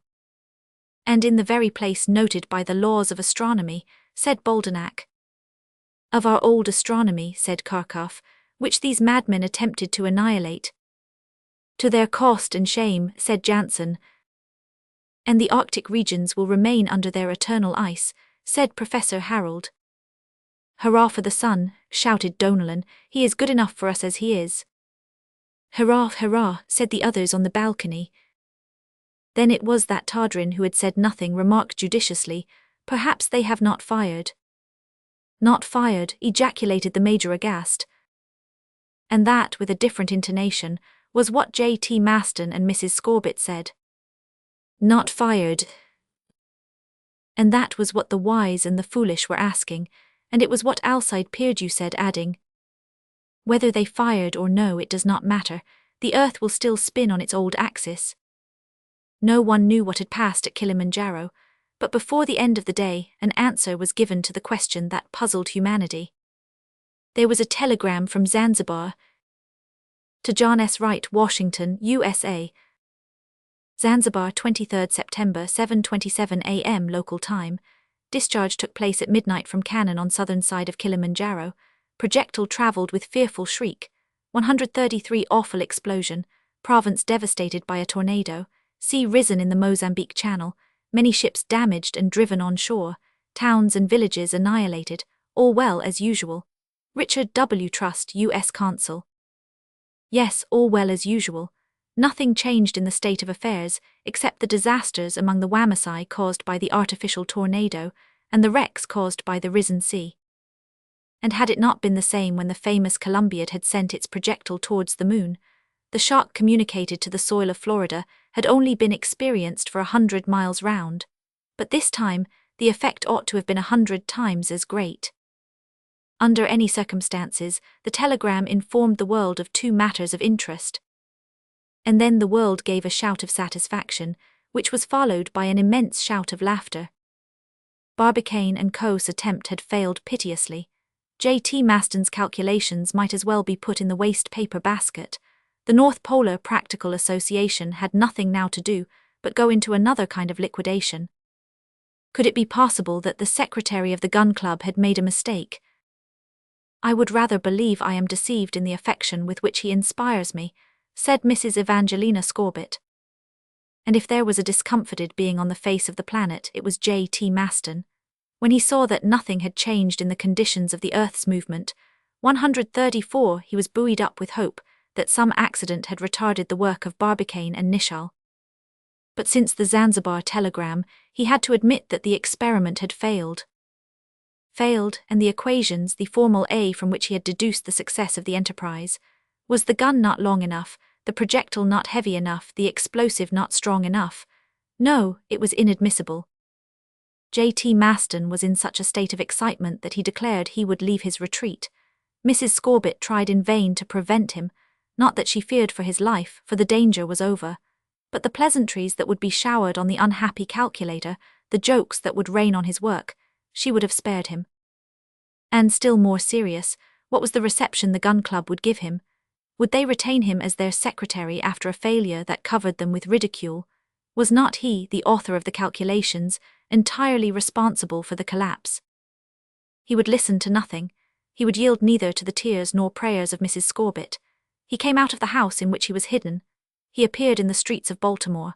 He was recognized, and those whom he had menaced in their fortune and existence, whose anxiety he had prolonged by his obstinate silence, took vengeance on him by deriding him in every way. The street boys shouted after him, "Go along, old pole shifter. Hallo, old clock jobber. How's the figuring tinker?" And a mob gathered and began to hustle him, and he had to seek refuge in the New Park mansion, where Mrs. Scorbitt did her best to console him. It was in vain. J.T. Maston, after the example of Niobe, would not be consoled. His gun had produced no more effect on the terrestrial sphere than an ordinary petard. A fortnight went by, and the world had already forgotten the North Polar Practical Association. A fortnight and no news of Barbicane or Captain Nicholl. Had they perished in the countershock of the explosion, victims to the ravages produced among the Wamasai? Had they paid with their lives for the biggest mystification of modern times? No. At the explosion, Barbicane and Nicholl had been thrown down, so had the Sultan and several thousand natives, but they had all got up again safe and sound. "Is it a success?" asked Bali Bali, rubbing his shoulders. "Can you doubt it?" "I doubt it, but when shall we know?" "In a day or two," said Barbicane. Did he see that the attempt had failed? Possibly, but he never would have admitted it to the monarch of the Wamasai. 2 days afterwards, Barbicane and Nicholl took their leave of Bali Bali, not without paying a good round sum for the destruction done to the surface of his kingdom. And as the money went to his own private pocket, and his subjects got not a dollar, he had no cause to regret so lucrative an affair. Then the two friends, followed by their foremen, reached Zanzibar, where they found a vessel starting for Suez. There, under assumed names, they took passage to Marseille, whence by the PLM and the Aouist they reached Havre, where they went on board the Bourgogne and crossed the Atlantic. In 22 days after they left the Wamasai, they were in New York. On the 15th of October, at 3 o'clock in the afternoon, they knocked at the door of the mansion in New Park. A minute afterwards, they were in the presence of Mrs. Scorbitt and J.T. Maston. Chapter 20. The end of this remarkable story. Barbicane, Nicholl, Maston, you, we, and in that pronoun, spoken simultaneously by the two in a singular tone, there was everything that could be said in the way of irony and reproach. J.T. Maston passed his iron hook across his forehead, then in a voice that hissed between his lips he asked, "Your gallery at Kilimanjaro was 2,000 feet long and 90 in diameter?" "Yes." 137, your projectile weighed 180,000 tons. "Yes." And you used 2,000 tons of melimelonite? "Yes." The 3 yeses fell like blows of a sledgehammer on J.T. Maston's occiput. "Then I conclude," he said. "What?" asked Barbicane. "That as the experiment failed, the explosive did not give the projectile the necessary initial velocity." "Indeed," said Captain Nicholl. "And that your melimelonite is only fit for pop guns." Captain Nicholl started at the insult. Maston, he exclaimed. Nichol, will you fight me with melanite? No, with fulmicarton it is surer. Mrs. Scorbitt hastened to interfere. Gentlemen, gentlemen, she said, between friends. Then Impie Barbicane put in a word very quietly. What is the use of abusing each other? It is certain that the calculations of our friend Maston were correct, and it is certain that the explosive of our friend Nichol was sufficient. We followed exactly the teachings of science, and we failed. For what reasons, probably we shall never know. Well, said the secretary of the gun club, we will try it again. And the money which has been lost, observed Captain Nichol, and public opinion which will not permit you to again risk the fate of the world, added Mrs. Scorbitt. What will become of the North Pole? Asked Nichol. What is the value of the shares in the North Polar Practical Association? Asked Barbicane. Oh, what a fall there had been thereof! The certificates could be bought at waste paper prices. Such was the memorable fiasco of the gigantic project of Barbicane and Co. If ever unfortunate engineers were overwhelmed with ridicule, if ever there were amusing articles in the newspapers, caricatures, comic songs, parodies, it was then. Barbicane, the director of the association, the members of the gun club, were literally covered with scorn. The storm of contempt was so thoroughly American that it was untranslatable even in Volapük. And Europe joined in with such vigor that at last America was scandalized. And then remembering that Barbicane, Nichol, and Maston were of American birth, and belonged to the famous Club of Baltimore, a reaction in their favor set in, which was almost strong enough to make the United States declare war against the Old World. But was it ever to be known why the enterprise failed?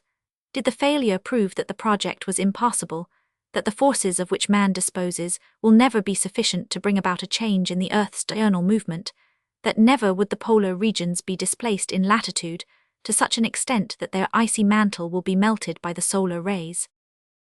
That this was the case appeared undoubted a few days 139 after the return of Barbicane and Nichol to the United States.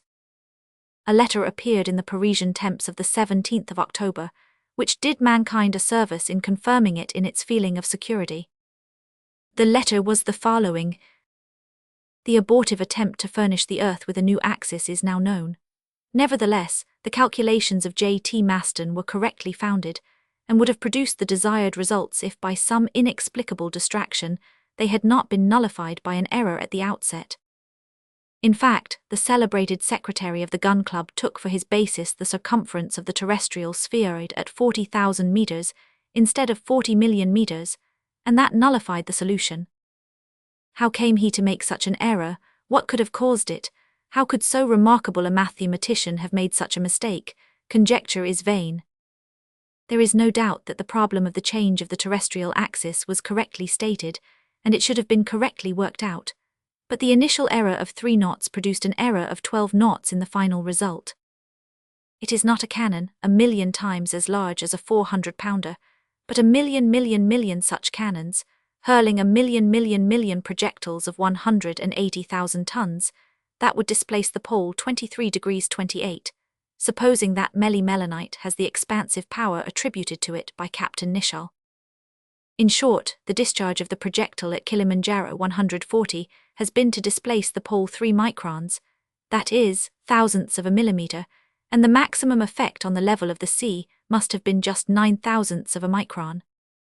The projectile has become a small planet, and henceforth belongs to our system, in which it is retained by the solar attraction.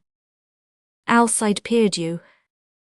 So it was some distraction of J.T. Maston's, an error of 3 knots at the beginning of his calculations, that had brought this humiliating disaster on Barbicane and Co. The members of the gun club were furious, but among the general public a reaction arose in favor of the poor fellow. After all, it was this mistake which had caused all the evil, or rather all the good, for it saved the world from ruin. And so compliments came in from all parts, and letters arrived in millions congratulating J.T. Maston on having forgotten his 3 knots. But that extraordinary man, more deeply disgusted than ever, would not listen to the congratulatory world. Barbicane, Nichol, Tom Hunter with the wooden leg, Colonel Bloomsbury, the brisk Bilsby and their friends would never forgive him. But at least there remained Mrs. Scorbitt. At first J.T. Maston refused to admit that he had made a mistake, and set to work to check his calculations. Sulfuric alcide was, however, accurate, and that was why, when he found the error at the last moment, 141, and had no time to reassure his fellow men, he so calmly sipped his pleasant hot coffee, while the spinal marrow was so unpleasantly cool in his fellow men's backs. There was no disguising the fact, 3 knots had slipped out of the terrestrial waist. Then it was that J.T. Maston remembered. It was at the beginning of his labours when he had shut himself up in ballistic cartage. He had written the number 40 million on the blackboard. At that moment came a hurried tinkle from the telephone. He had gone to the instrument. He had exchanged a few words with Mrs. Scorbett. There was a flash of lightning that upset him and his blackboard. He picked himself and his blackboard up. He began to write in the figures half rubbed out by the fall. He had just written 40,000 when the bell rang a second time. And when he returned to work, he had forgotten the 3 last knots in the measure of the Earth's equator. Now all that was the fault of Mrs. Scorbett. If she had not bothered him, he would never have been knocked down by the return shock of that electrical discharge. And so the unhappy woman also received a shock when J.T. Maston told her how the mistake had been made. Yes, she was the cause of the disaster. It was her doing that J.T. Maston was now dishonoured for the many years he had to live, for it was the general custom to die as centenarians in the gun club. And after the interview J.T. Maston fled Froth House in New Park. He went back to Ballistic Cottage. He strode about his workroom saying to himself, "Now I am good for nothing in the world." "Not even if you were to marry," said a voice which emotion made heartrending. It was Mrs. Scorbett. Tearful and distracted, she had followed J.T. Maston. "Dear Maston," said she. "Well, yes," said he, "on one condition, that I never again touch mathematics." "I abominate them," said the widow. And thus it was that Mrs. Scorbett became Mrs. J.T. Maston. As to Alcide Pierdeux, what honour, what celebrity that letter brought both him and his old school. Translated into all languages, copied into all newspapers, it made his name known throughout the world. It happened therefore that the father of the pretty Provençale, who had refused him his daughter's hand because he was too learned, came to read the famous letter in the Petit Marseillais. Without any assistance he managed to make out its meaning. And then he was seized with remorse, and as a preliminary measure, sent sulfuric alcide an invitation to dinner. And so the world was left as it was. No attempt was made by Barbicane and Co. to resume business. Any attempt would have been futile. Alcide's contention was indisputable. It could be shown by mechanics that to effect a displacement of 23 degrees 28, even with melanite, so many Kilimanjaro guns or mines 143 would be required, that the surface of the spheroid could not hold them. The world's inhabitants could thus sleep in peace. To modify the conditions of the Earth's movement is beyond the powers of man. It is not given to mankind to change the order established by the Creator in the system of the universe. The end.